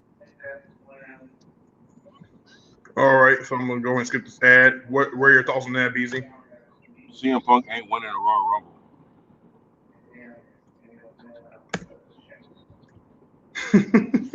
But it's not. None of the storylines make sense for CM Punk to win the Royal Rumble. Him to go after Gunther don't make sense, except for when Gunther said going against the best in the world. That's it. Him versus Cody Rhodes, nobody even remembers that story to even bring that back up. So that's why his stories make more sense with Roman Reigns. His stories make more sense with John Cena, and his stories make more sense with Seth Rollins. It don't make no sense with none of the champions. So no, he's not winning a Rumble. Okay. That's the video.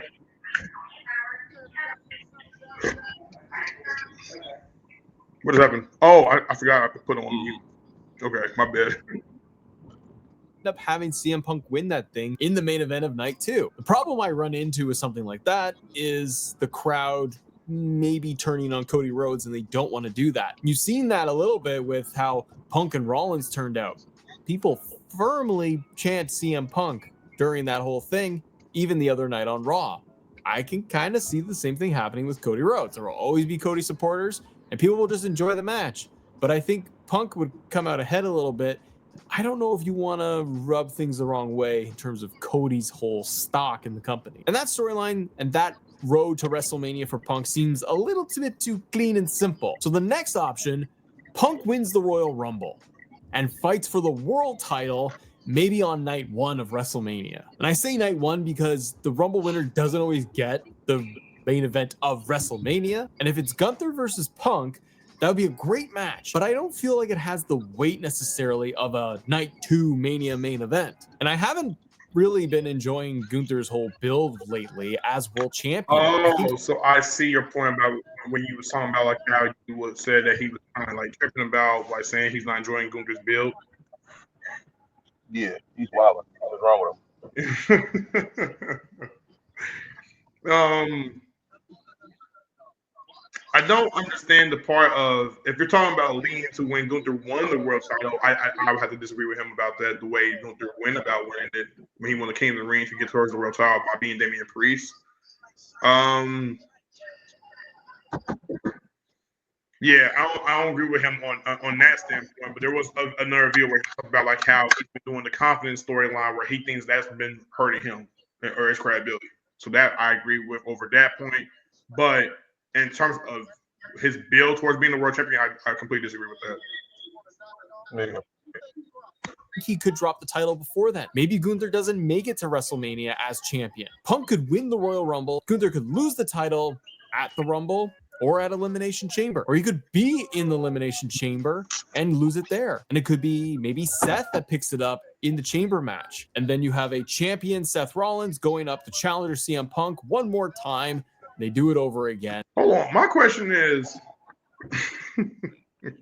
shout out to Matt, bro. But still, my question is, even if you have, like, are we, If Gunther is not the world champion leading to go into WrestleMania, where is he going to be on the card then? Who, Gunther? Yeah, like who would he like? If Gunther is not the world champion going into WrestleMania, which by the way, I don't know. I don't know. Like I don't know if you do that. If you take the belt off of Gunther, leading to WrestleMania, if you want to still do that, I guess. But still, I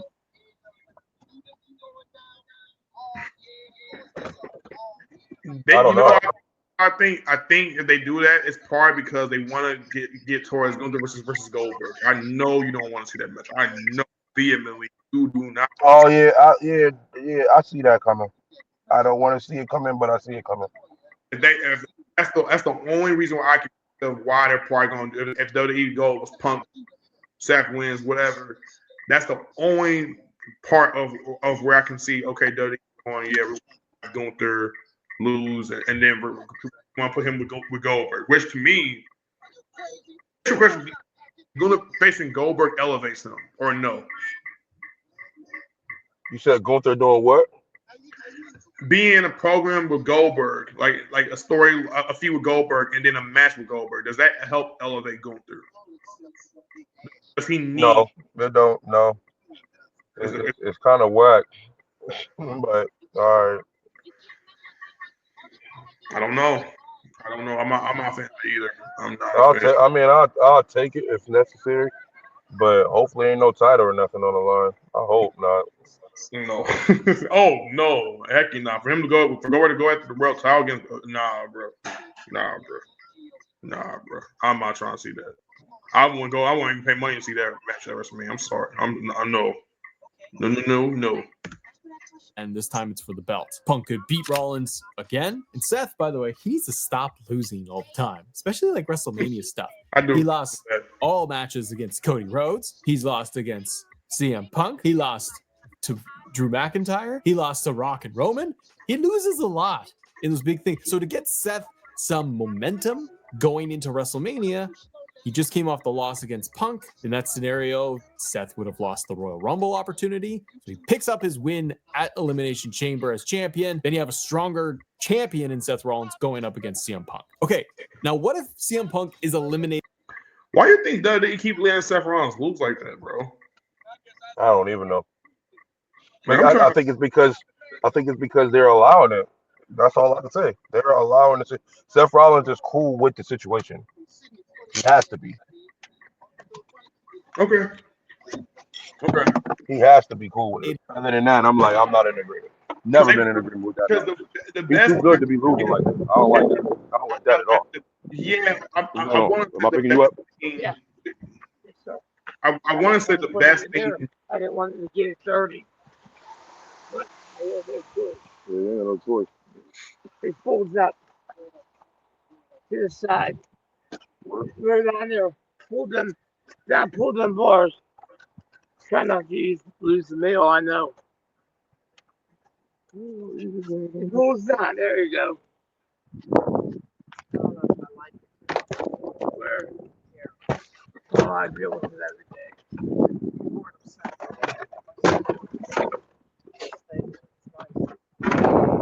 Yeah, go ahead, Joe. Yeah, the best thing. Y'all be in the back, man. Oh. Go ahead. Yeah, the best thing I believe they rewarded Seth coming out of it was the fact he won the world title. Oh. No. You said what about the world title?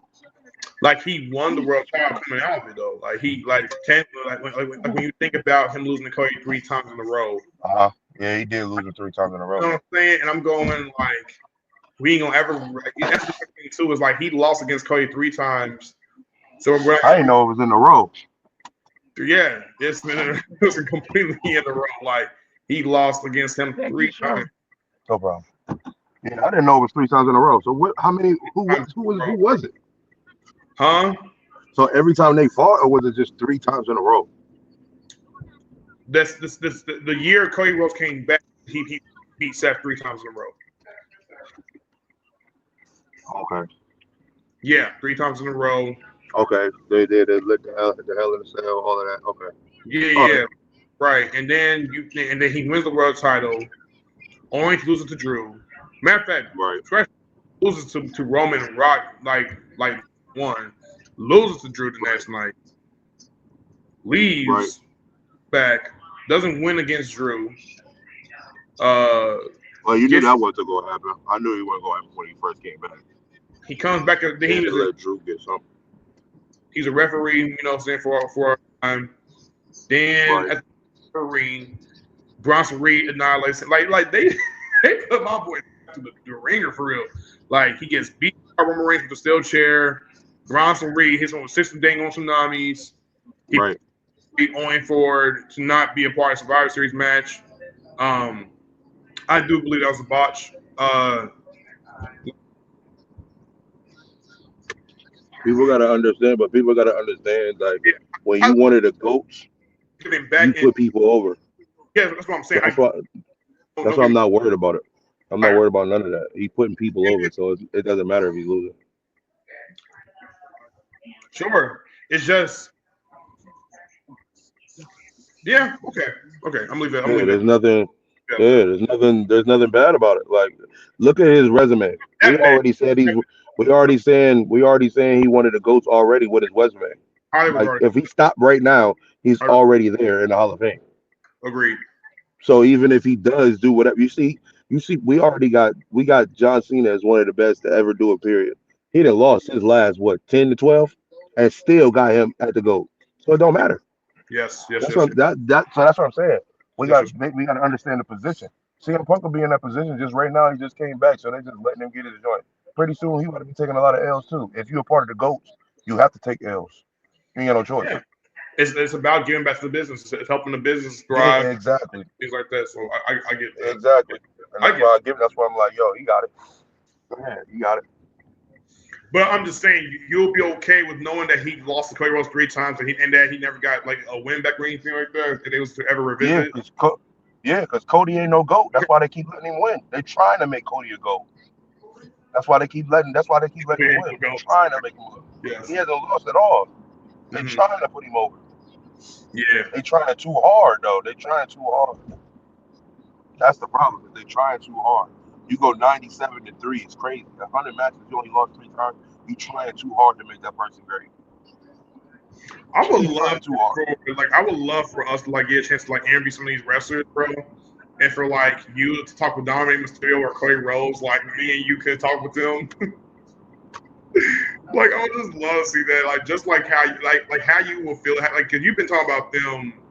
You know what I'm saying? I ain't gonna say always in a negative light from time to time, even if it is. Like, but you have been madly critical, like just overall, like very critical of them. And I would just because when you think of the WWE, you don't think of Cody Rhodes. You don't think Dominic Mysterio. Neither one of them. You start thinking about Cody Rhodes right now, but why do you think of Cody Rhodes right now? Because Roman Reigns okayed him to beat him at Mania. We wouldn't even be having this conversation. That's why you think of Roman Reigns over all of them. Because if it wasn't for Roman Reigns, you're not Cody Rhodes. You still lose. You still trying to find a belt that your dad didn't win. Even though he was with WWE in his initial run there, but then decided to leave, like still, like he wasn't right. And and everybody wasn't a fan of Stardust. Everybody was cool with Dash and Cody Rhodes. That was cool. He was cool with it. But it's not John Cena. It's not CM Punk. It's not Seth Rollins. It's not Gunther. It's not none of them. So you're not even in the top 5. They're trying to push you there, though. They're trying to push you there. And I get it, but a lot of fans is gonna come to the realization, like, bro, man, Cody Rhodes is only there because they keep letting him be there, not because of what he's doing. They just don't keep Cody Crybabies. They just keep putting him there, like, bro. They just gonna keep putting him there, and he won't lose to nobody. Just like CM Punk. Yeah. CM Punk. Right now, CM Punk's not losing to nobody. All these matches that he could have lost, and he's not losing to nobody. They're making him like, yo, he's unstoppable. He can't be beat by nobody. They're making him like that. Yeah. And I'm like, why are you? What is the reasoning? You know what I'm saying? Like, why do you gotta make that dude that unstoppable? Like, come on, man. Like, for what? Like, it's to the point to where now, if you leave the WWE, when you come back, you don't have to earn your spot. They just give it to you. I think it's more of I think it's two things. Actually I think it's three things. I think it's one.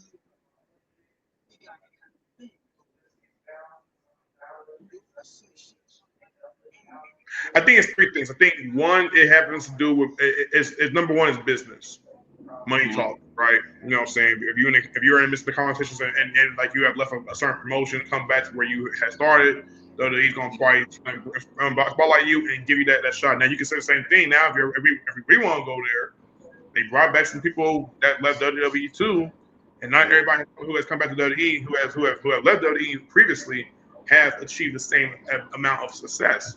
And we're keeping it real. Who hasn't? Who? Andrade. Andrade has not achieved that amount of success. Where's he from? Mexico. But he's not from AEW. No, he came from WWE. No, he was with WWE first. Then he went to AEW. And he's coming back to WWE. And WWE has what I'm saying is not that he has to, but I'm just saying WWE hasn't highlighted him that way. And he came from AEW. Punk and Cody came from AEW, and they are highlighted in major ways.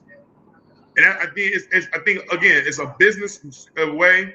I think it has some. And neither one. It's storytelling. Neither one of them. And then neither one of them number three. Huh? And neither one of them fighting wise is better than Andrade.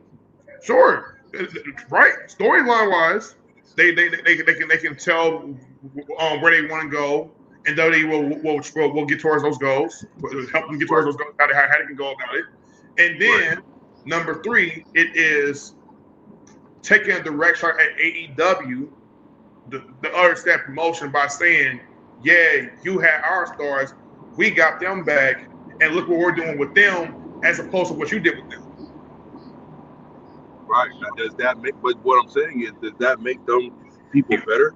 Because the WWE is only doing that just to show face at AEW. Other than that, they really don't deserve it. They're only doing it for that. So that don't make them better. That's just WWE just putting it in their face. That's what I'm saying. I'm like, bro, it doesn't make Cody Rhodes or CM Punk better, but they got pushed better because those was two big names that AEW had that they were trying to prove to them and rub in their face. Like, look at what we did with your two major names. Andrade his name was up there, but it might have been blended in with everybody else. So they not treating him like the face, like Cody Rhodes was the face. Yes. He's and then on top of it, you listen to Andrade as talented as he is, and I will 1,000% put him on high praise about how great of a wrestler he really is. WWE do not want to go with him on a business side of friends because he's not drawing business and interest like that to the point where you want to see him being a main event WrestleMania. Nor does he's wrestling with the crowd. I watch Andrade and I pay attention. When he wrestles in the ring, the crowd is eating it up, and they're cheering, they're going back and forth, boom, boom. But when he comes out with his entrance, they are dead. They're not making no noise, bro. If WWE was to go to a Mexico premium live event, what, Mom? You go upstairs. Okay. Chill out. If he was to go to a Mexico premium live event, Mexico premium live event, he would get cheered like crazy. They would go with him. Okay. Right. But for an American for an American promotion like WWE, the majority of it is people who are American that's succeeding there. It's not too many Mexicans that's going to do as well all the time. And I'm not trying to be racist. I'm just calling it for what it is. Right. It's just one of those things. He's talented. He can do great moves and all that stuff, but they need more than just great moves. They need you to really be that guy. True. But I think the only way you can be that guy is to get the exposure. And if you're not getting the exposure, then it don't count. Yeah, 1,000%. And they not. And I think that Andrade is dope enough to get the exposure if they put him out there. They just not putting him out there. WWE is known for putting people that everybody already knows back out there. Mm-hmm. That's the reason why a lot of people left, because they only highlight a certain few.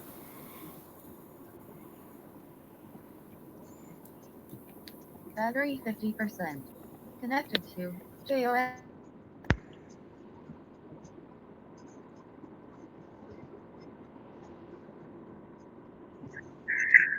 At the Royal Rumble. A lot of people would look to take him out in the match itself. Seth has all the claim in the world. In fact, he's going to target him at the Rumble. Drew McIntyre, the exact same thing.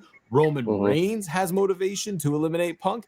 Even John Cena could toss Punk out of the Rumble. Call back to the previous history. Be kind of a cool moment to have the two of them in the ring, wouldn't it? And if Punk loses at the Rumble, you could still get him to WrestleMania. He could win at Elimination Chamber in a number one contendership match inside the chamber. And it could be a number one contendership for either the world title or the WWE title. I will say though, if Punk is in a chamber match, it's likely to go for the world title and Cody would be doing something else. Just how I feel about it. So Punk wins the chamber, okay?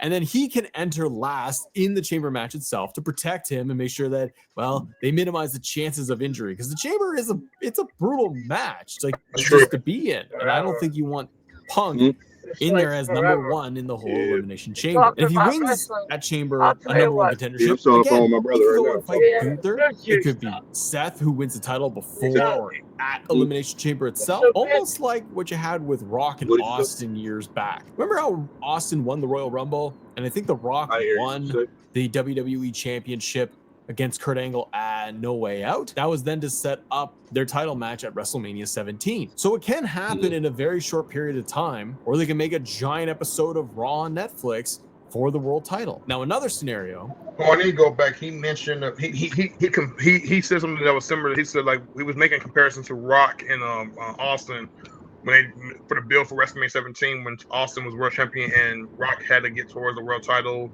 Sorry, I'm tripping. No, Austin won the Rumble. Rock won the world title from Kurt Angle at Chamber, which led to the build for WrestleMania 17 for Rock and Austin. It was like the second match at WrestleMania, at the WrestleMania 15. So, I want to go back just a little bit because I'm want to get context as to what he's talking about here. Number one in the whole elimination chamber. And if he wins at chamber a number one contendership, again, he could go and fight Gunther. It could be Seth, who wins the title before or at elimination chamber itself, almost like what you had with Rock and Austin years back. Remember how Austin won the Royal Rumble? And I think The Rock won the WWE Championship against Kurt Angle at No Way Out. That was then to set up their title match at WrestleMania 17. So it can happen in. So what he's saying is essentially you can do Seth versus Punk again. This is how we. I mean, I kind of do like the idea because this is what technically how we would get Punk versus Seth again at WrestleMania. I still want that match at WrestleMania. I'm not even gonna hold you. Like I ultimately want that match really to happen at WrestleMania again. Seth winning the next time they get in there. If they lost that many times, Seth I don't mind the next one. I don't mind it. I'm at a point where I just want to see the match happen at WrestleMania. Period. Yeah. Like I don't even care who wins or loses. Like, I just want to see it. I just really want to see it.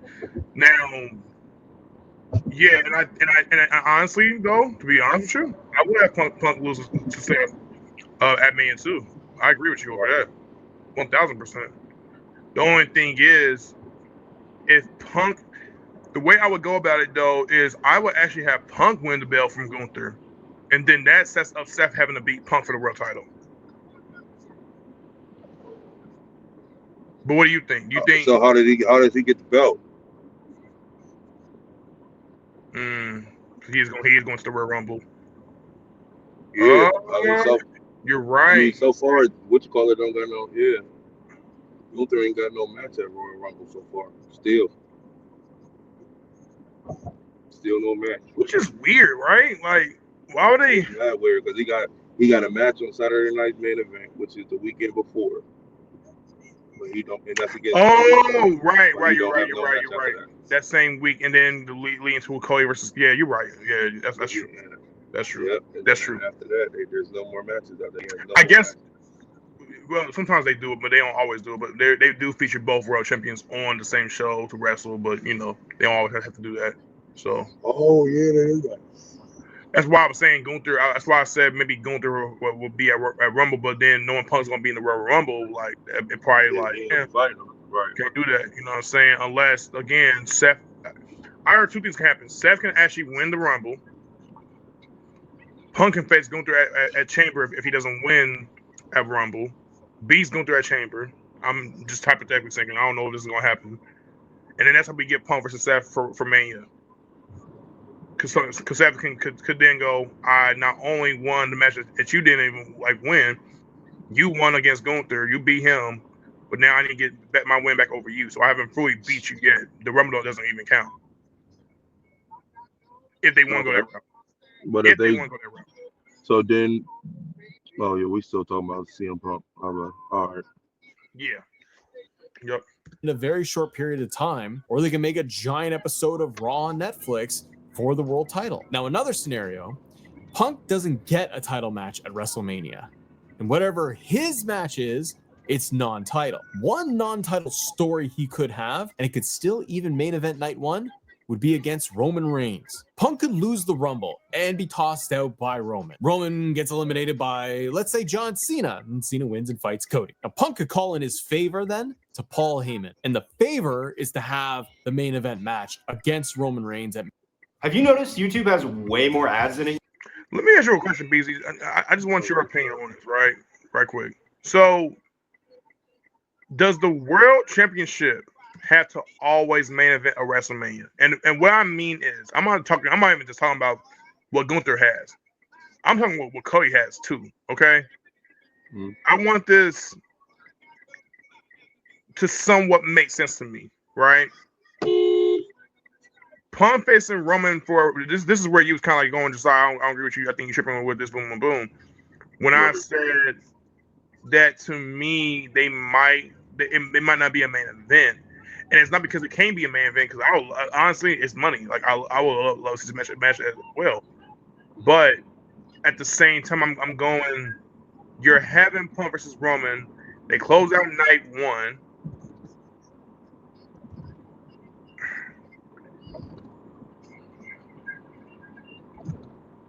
Seth Rollins came into WrestleMania last year as the world champion. He didn't main event WrestleMania on night two when he had the world title, because they had him in a tag match situation. That was different.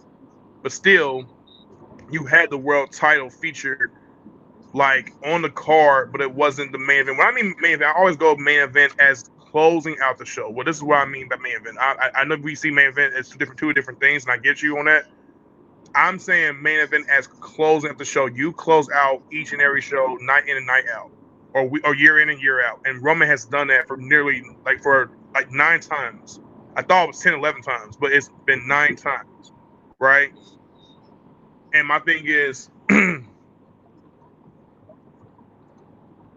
yeah, my thing is, he did that 9 times. Oh my gosh, I'm blanking out here. I don't know why.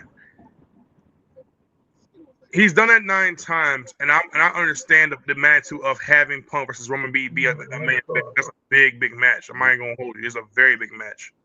Right. It's just that, would you? My question is, I guess, what's the point of having 2 world titles if one world title is going to main event WrestleMania and the other world title does not? Because then you gotta look at Seth Rollins. Not saying that Seth Rollins didn't do a great job as world champion. That's not what I'm saying. What I am saying is WWE is probably telling you that belt, although it is a big belt for somebody to go after, it's not the main belt. When they want to say it's the undisputed title, the undisputed title has to be featured as the main event for each year now. Unless they do something different and go, yeah, Gunther's going to close out night 2. I don't know. Like how do you do this? Like I'm trying to make sense of it. Like I'm like, okay.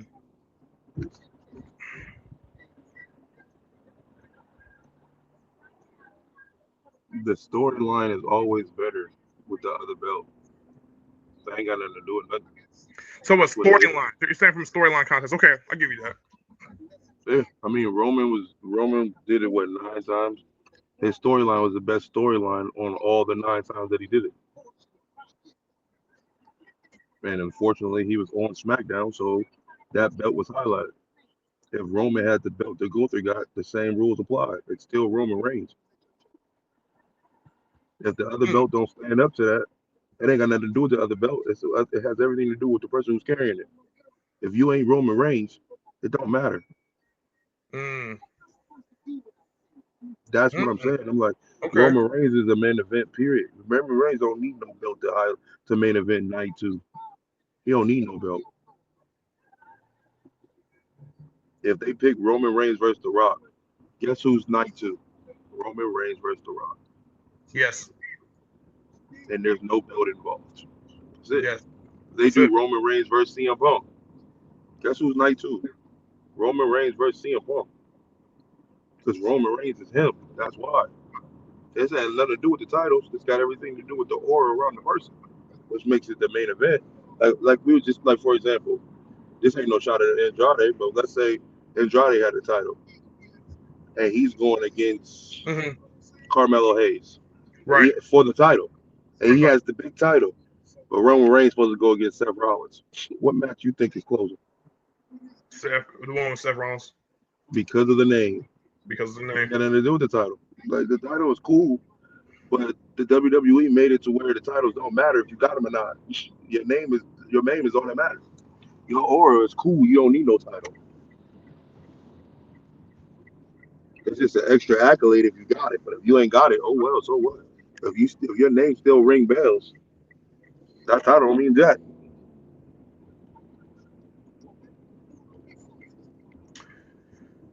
Then my next question is, my next question will have to be then, okay, then why feature Becky Lynch, right, at WrestleMania 35 back in 2019? Why put Becky with Charlotte with Ronda Rousey? But by the way, that's a big lineup, so I'm aware of the names, right? But still, why have that main event WrestleMania night 35, and then we don't get another women's main event until 37 with Bianca and Sasha? And that's been the only 2 main events for the women's division so far. So like when they win the Royal Rumble, to the point, it's gone to the point now where it's like we only have 2 main events coming from the woman, and the rest have just been a match on the card for the sake of a match being on the card. It's not like real. Like I still believe Rhea and Charlotte Flair should have main evented night 1. I mean, sorry, night 1 for WrestleMania. Was it 30, 39? Yeah, 39. But WWE went with the Usos instead. They went with the Usos versus Sami Zayn and Kevin Owens because of the Bloodline story. And I give you that. The Bloodline story trumps a lot. Right. You know what I'm saying? But you could make the biggest case that Rhea and Charlotte really even let it be known. She said she was not a really like big. I mean, obviously she's probably gone through it now, but I'm just saying, like, you take away, I guess, somewhat their opportunity to go out here and main event a WrestleMania when they tell you time with the Royal Rumble, like when you win the match, it's a guaranteed opportunity for you to get towards the world title match at WrestleMania. Boom, boom, boom. But then they used to say all the time the main event.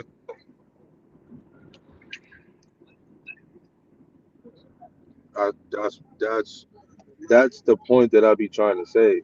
The Royal Rumble, the closer matches don't matter.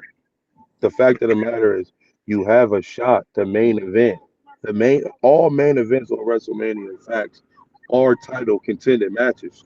It's just the aura of other people trumps the title matches. You still main event because you're the champion. Any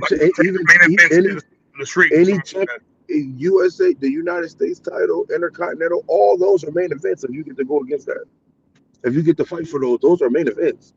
Every single one. That's why when you look at WrestleMania, it's a night of main events.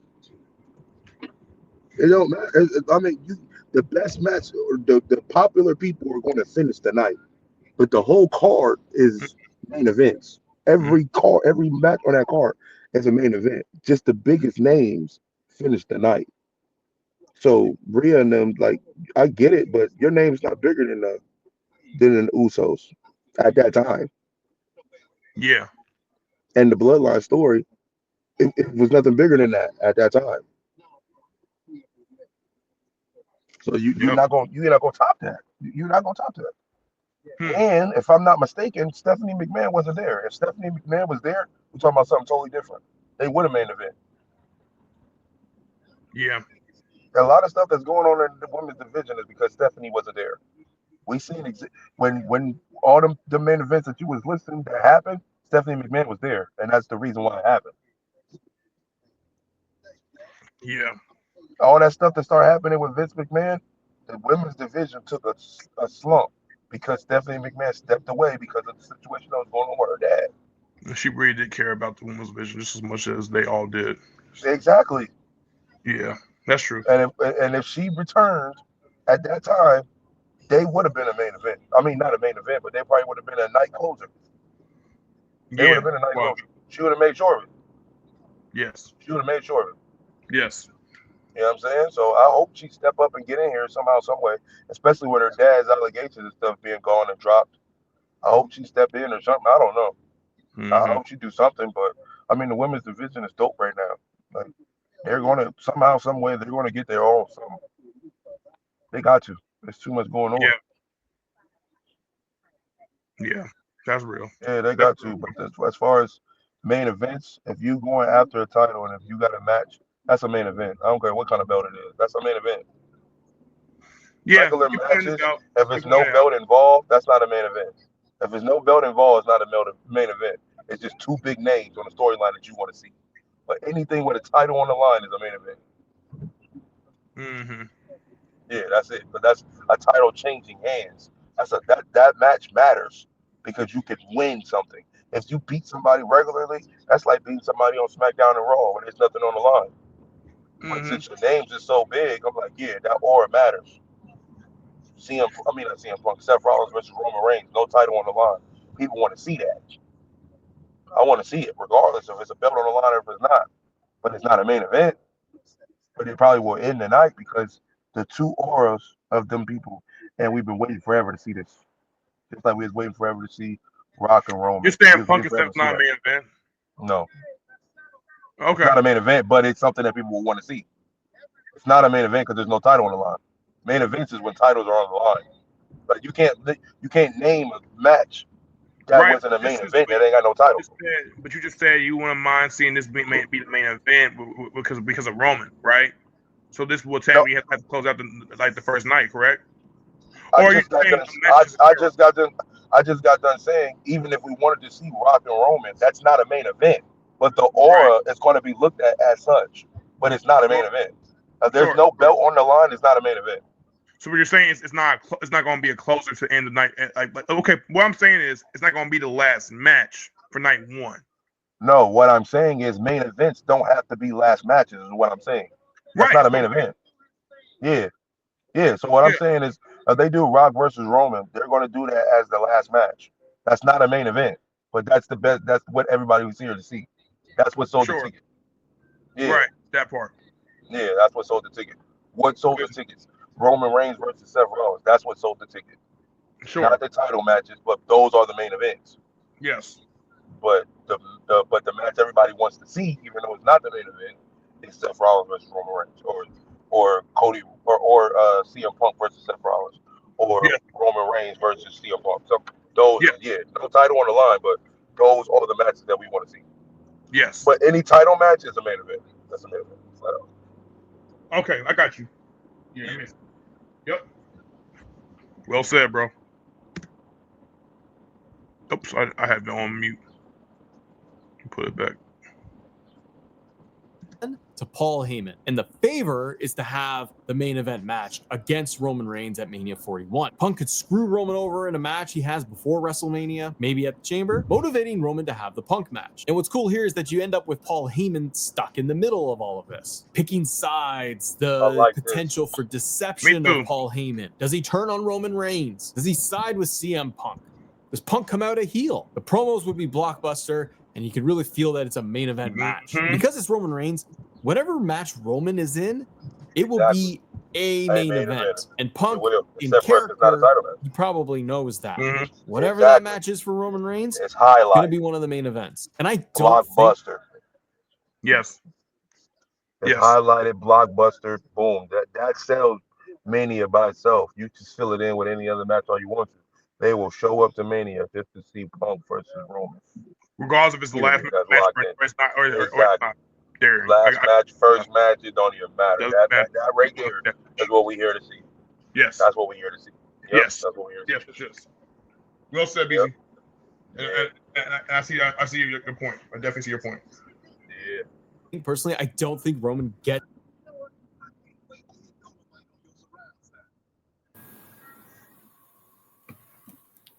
Battery 50%. Connected to JOSIH.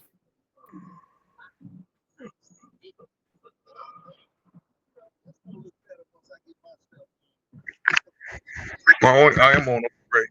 I'm about to get something replaced, bro. I gotta stop using StreamYard. StreamYard getting on my nerves.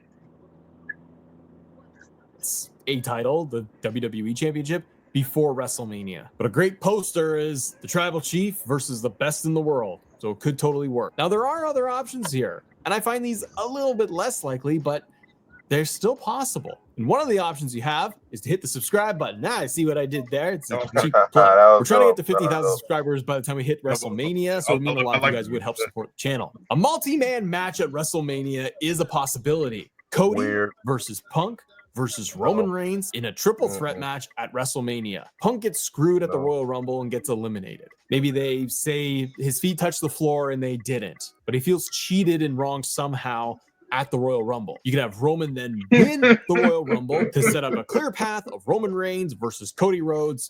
Number 3, Roman and... Yeah, I remember you said you said triple threat. Nah. Yeah, like what is like? Why do they? That's what I'm saying. They try to kill the moment. All they trying to do is get. If the reason why they do triple threats in big main events, the reason why they do it is because one of the 3 don't have a storyline, but they want all the heavy hitters on that main event. That's why they throw them in there. That's the only reason. Right. Because they don't have a storyline. They don't have a storyline, but they know that this person needs to be on this card because they're that big of a name. So they just throw them in as a triple threat. Yes. I'm like, bro, y'all couldn't find nothing else to do. I had to throw them in like that. Like, bro, that's crazy. Yeah. That's what I'll be like, nah, that's lazy writing. That's what I'll be saying. That's lazy writing, bro. Like, you don't have to do triple threat matches, bro. You don't have to do these things. Like, why are y'all doing this? No. Yeah, I agree. They be bugging with that. I'm like, I hate that. Like, which is unless they do the triple threat elimination. If they do the triple threat elimination, I'm with it. And that's why I'm like, bro, you pin that person and that person has to leave, I got it. But if you ain't doing that, I don't want to hear it. I get that. To the point where it's like that's one of the reasons why even when we happened Bad Blood, why I said no, do not give me Cody versus Rock versus Roman. I don't want to see that. Yeah, nobody wants to see that. I said no, I don't want to see that. And people were like going like, I think Larry, I think Joe kind of like going with, but that's a match we gotta see that. I'm like, no, we want to see that. I don't want to see that match. I don't want to. I want to actually want to involve something else.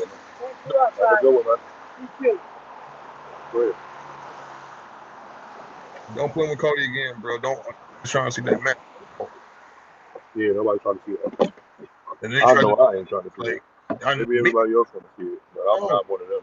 But everybody was like saying, but then I think he said like, "What's wrong with Cody versus Roman again for third time?" Like, I mean, I guess you can do a 3-peat, but it's just I'm just not that excited to see Roman versus Cody again. I've seen it already enough.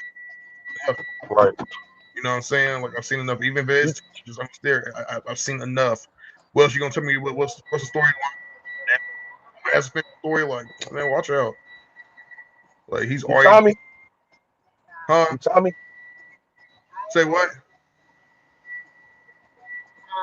Oh, I'm in the other one. I'm in the parking lot right now. What'd you say? I'm looking for a Tommy. Yeah, me. Oh yeah. Okay. All right, go ahead, bro. Yeah, like what's the story gonna be now? Roman gotta finish the story against Cody. Yeah, that's what I'm saying. Like finish the story message for the birds. Ain't nobody with all that. Bro. I'm not trying to go. And you see they just keep having to go with the same people. You know what I'm saying? Yeah. I'm just like, all right, man. That's what I'm saying. It's less. That's what it'd be lame for. Like I heard rumors that WWE might be doing Kevin Owens the same thing again at WrestleMania. Like, yo, I'm like, why would they do that? I'm all right. How you doing? Why would they do that though? Like, how would they spin that? I thought they was about to turn Sammy. I thought they was about to turn him. How that work? That's what I've heard. See, even before they was doing that, Sammy, it was looked at as if Kevin said he would get towards Sammy for doing what he did as far as like sign with Teaming Roman. up with Roman. I see They it. told me I that I'm see gonna it. get towards that. So, but in the meantime, I'm focused on Cody and boom, boom, boom, and wherever else have you. So he did say I that. So see it. we're I gonna see get towards it. that eventually. You know, he didn't say right now, but he said we're gonna get to that. So, I see and it. I'm like, okay, you can tell that story. I'm like, the storyline will supersede the match for me. I don't care if the Now, to storyline me, can be done well. I'm cool. yeah.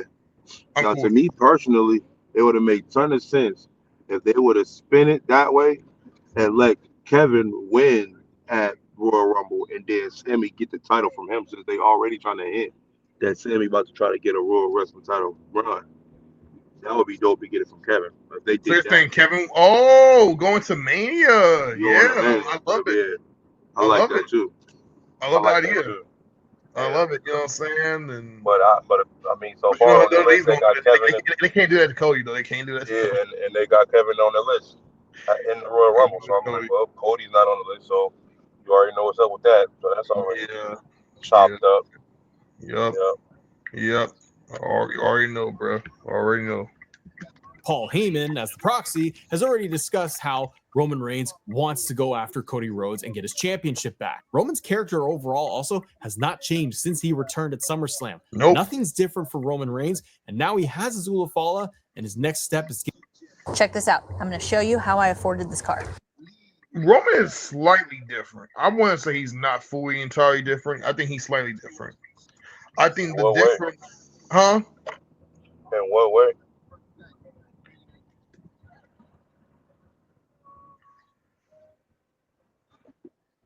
He's not a tyrant. You know what I'm saying? He's not an abuser. He's not putting nobody through like mental, physical abuse. He's not the most. He's aggressive, but he's aggressive with fighting back towards the evils that he used to be. Right? Like he's not entirely a baby face fully yet because they're still doing the seasoning of going where he's still kind of like Roman Reigns being where he is. He's the OTC. We get that. But I think there's aspects of him that's game. It's like okay, for instance, like what we were saying like last year about Roman having his redemption arc, right? Mm-hmm. That redemption arc is still, we're still getting through it, but we haven't gone through everything. The bloodline was that first step. Then it was that Ulafala. But now it's gotten to the point, okay, where he's won the Ulafala, he's going towards the Royal Rumble. Well, he won the Royal Rumble. Well, when will we get that fair cash in from CM Punk? Well, Paul Heyman turned on him. We haven't gone through that yet, and we haven't seen him be invincible with other different wrestlers. So that's why people are going, well, Roman is still the same kind of like Roman. But I'm like, that's interesting. He got beef with everybody. Like Drew got problems with him, Seth got problems with him, Kevin got problems with him. Like, you know what I mean? Like, and which is great. It's dope television because it made sense based off of what they had put him through. But it's like Dragon Ball Z. I don't know if you ever watched Dragon Ball Z. It's like Vegeta, right? When Vegeta would side with Goku and all them and this and that third, like Goku's like crew was not rocking with Vegeta. TM was not rocking with him. Yamcha, because the reason being because he had him killed at one point. That's why. They were like, we ain't working with Vegeta, man. Get him out here, boom, boom, boom. But over time, Vegeta, although he was still kind of like the same person that he was, he did eventually evolve. Right. That's what Roman Reigns reminds me of. He reminds me of Vegeta because Vegeta was that guy at one point. Okay. Oops. Keep muting it. I don't know why. Ulafala, and his next step is to get his championship back. So you can have it where this angers CM Punk a lot. So much so that he calls in his favor from Paul Heyman, and he enters himself in their title match, making it a triple threat. Now you have the intrigue of Paul Heyman sort of turning on Roman Reigns in some regard because, well, he let him into Roman's title match, but he owed Punk that favor for Survivor Series. And on some level, Roman would know that. This also puts heat with Cody and gets Cody put in the middle of all of this. Cody's got the never-ending heat with Roman Reigns. They've dealt with the bloodline. Cody's also got all the heat that's going on with everybody around the bloodline, like Kevin Owens. So Punk in this scenario can force Heyman's hand to get his main event. So right quick, I do love the storytelling behind all of this. That doesn't necessarily mean I still want that match, though. I'm going to be honest. I don't want the match, But I do love the storytelling behind this. Yeah, I'll take it. If they do it like that, I'll take it. I ain't got no problem with it. Right. If they do it like because that, like on the fence going, because like, of that favor. I won with that match. So. Because of that favor, and that's not even a wasted storyline because it's all tied in with Paul Heyman. Yes. So, you know, so that makes sense. I ain't got no problem with that. Yeah. And Paul talked last Friday on SmackDown. Like, you know what? I don't have a problem with that at all. Yeah. But I think that gives ammo to Seth Rollins, though. Three-way like that. Definitely gives ammo to Seth Rollins. It gives ammo to Seth Rollins. So it gives ammo to Seth Rollins. Yes. Because he's like, bro, listen. I'm like, bro, I ain't never had to get no favor. You cheated your way to the top. You ain't earned that. Yeah. You didn't earn it at all. What if it was? What if Cody? What if they did? I know you gonna put like, stop it. Cody, Seth, Roman, and Punk 4-way. Too many people. 3 is enough. Seth ain't even a part of that story.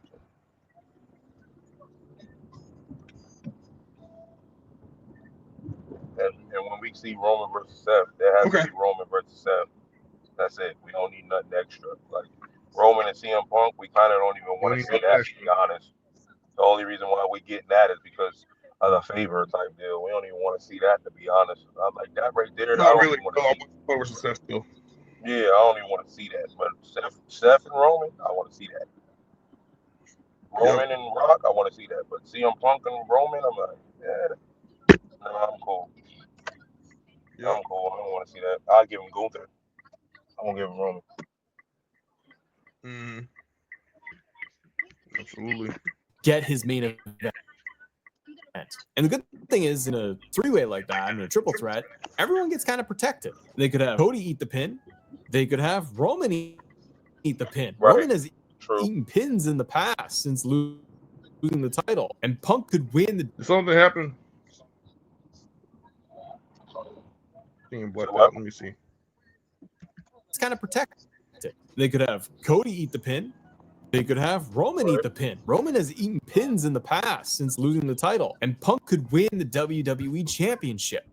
And in the match itself, it could be the direct help of Paul Heyman, or he does it on his own. But if he pins, setting up maybe a rematch, we know that Roman isn't around that much.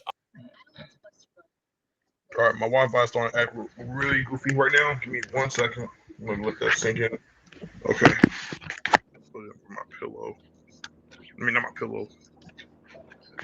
Either, and he's on like the mega part-time schedule. So the intrigue is always there that you would get that match of Roman versus Punk one-on-one.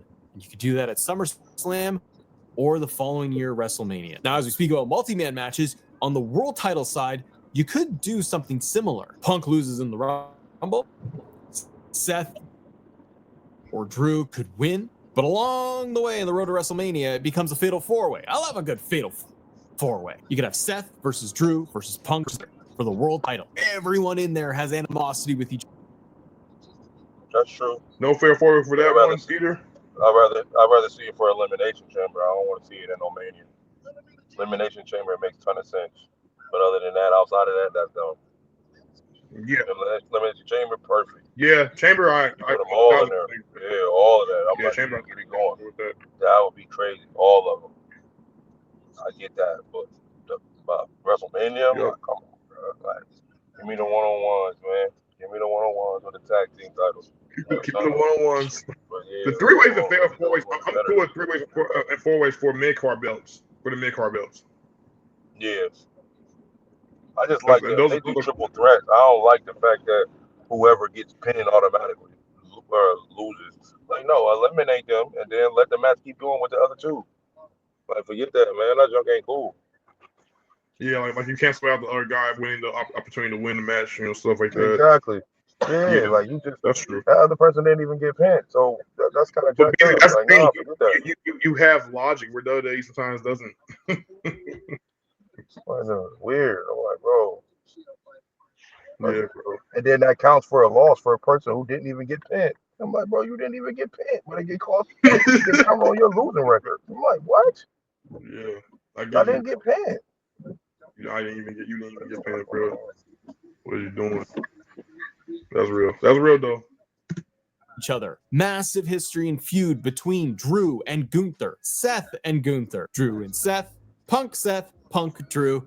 It can all work together. Punk again in this world, it's like people are gonna be like, well, And just for clarity, I didn't say like Seth and Gunther just also had like history together. I'm just saying they had that one promo segment where they teased the idea of Seth going after. No, actually, it was Gunther trying to go after Seth because I think that at the time it was. Did he try to come at him for the no. Seth was world champion right at the time. That's right. That's what I was about to say. Yeah, Seth was the title champion. That's the only reason why I was going after him. Other than that, they ain't had no storyline. Had no storyline. Yeah, you're right. You're right. It was just the only thing is you're right, and that kind of defeats the purpose because you give them the 4-way. Gunther and Seth has never wrestled. They have never at all. So you're going to give us be involved in a match where they haven't even really touched yet. How is it going to pay off? And on top of defeat the purpose. But fatal 4-ways ain't those you got to pin everybody, or is that whoever get pinned first wins? One person just pins one person. That's it. Like you. Yeah, that's why I don't like none of those matches. I agree to the point where it's like, and again, Seth and Gunther would not even be hyped as a once in a lifetime match because it won't even be a dream match. That's a dream match for me. I'm like, yo, I was a match. So you would give us a 4-way. Now I'm like, I don't want to see Seth versus Gunther because I already seen Seth and Gunther in 4-way. And even if there's a match, it's not going to be on a main card. Like they can still spin it somehow, but it's don't bill it as a dream match because we already seen a wrestle before. Don't just do that. That makes no sense. It would be much better for you to do dream match first case scenario. Best case scenario, then go.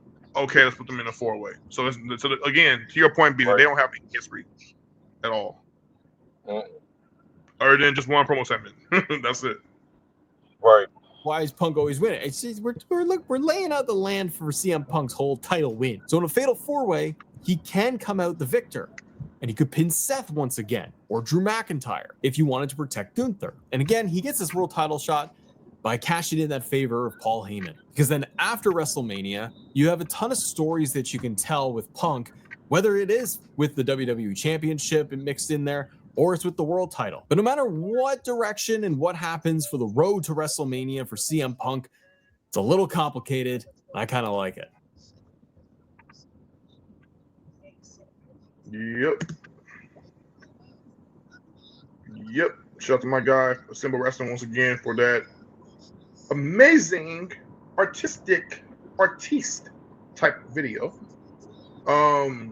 Definitely had a lot to be said there. Thought what he said was pretty much dope at the end of the day. Reed got his point across. Said some things that me and you I agree with or disagree with. Again, he did point out before he got into those predictions that they would be highly unlikely. So he didn't go, it's going to happen. So I'm glad he prefaced that way before he got into it because before you know it, you would have had people on the going crazy at him like, no, you're tripping. That's not going to happen. Boom, boom.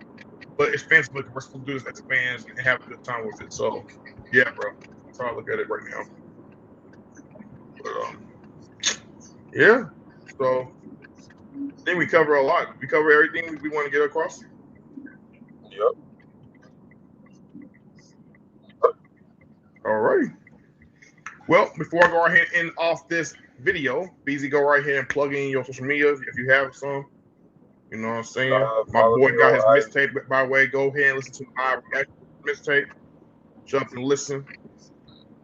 Yeah, for sure. The wait is over. The wait is over. Shut up and listen. It's on all platforms.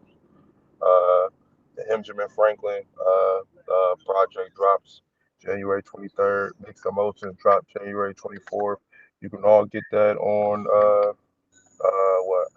Spotify, Apple. It don't matter where it's at. Amazon, Deezer, wherever you listen to your music at. Tidal, all that. Spotify, anywhere. You can just pull it up. Type in "Just Call Me Monty." JUSCALLMEMONTE. Follow me on IG under Just Call Me Monty. If TikTok is still around, you can follow me on TikTok, Monty King Gigawatt. That's MONTE. KINGJIGGAWATT, all one word. Follow me on Twitter. Just call me Monty. Follow me on Snapchat. Just call me Monty. Facebook, I don't be on there like that, so it don't really matter. Oh yeah, and then my YouTube channel. Make sure y'all type in original official.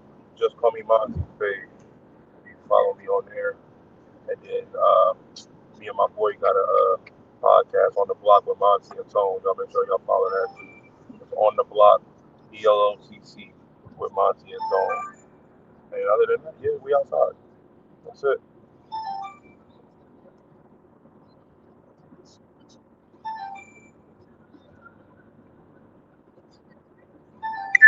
My bad.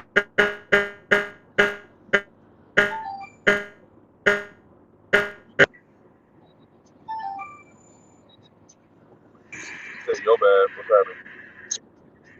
Yeah, I said, did you plug in everything? Yeah. With that being said, ladies and gentlemen, do me a quick favor, and that is to like, comment, subscribe. If you guys enjoy this reaction, please request for some more videos from my guy, Simba Wrestling. You know, some more talks like this from BEEZY, or who are very similar. Yeah, like, comment, subscribe, and views. Put your minds out there. There's no link. Well, the video, I'll probably put it in here again. Ways. Subscribe. Oh, I already said subscribe, like, comment. What am I doing? I'm tripping. If you guys like, free to donate to help support this channel, as I turn the following somehow, some way this year in 2025, and follow me on my social media from Facebook to Instagram to Twitter, where I will try my hardest to remain consistently guys. Old reactions, new reactions, while trying my best to stay up to date. We out, BZ? Yo. All right. King Life,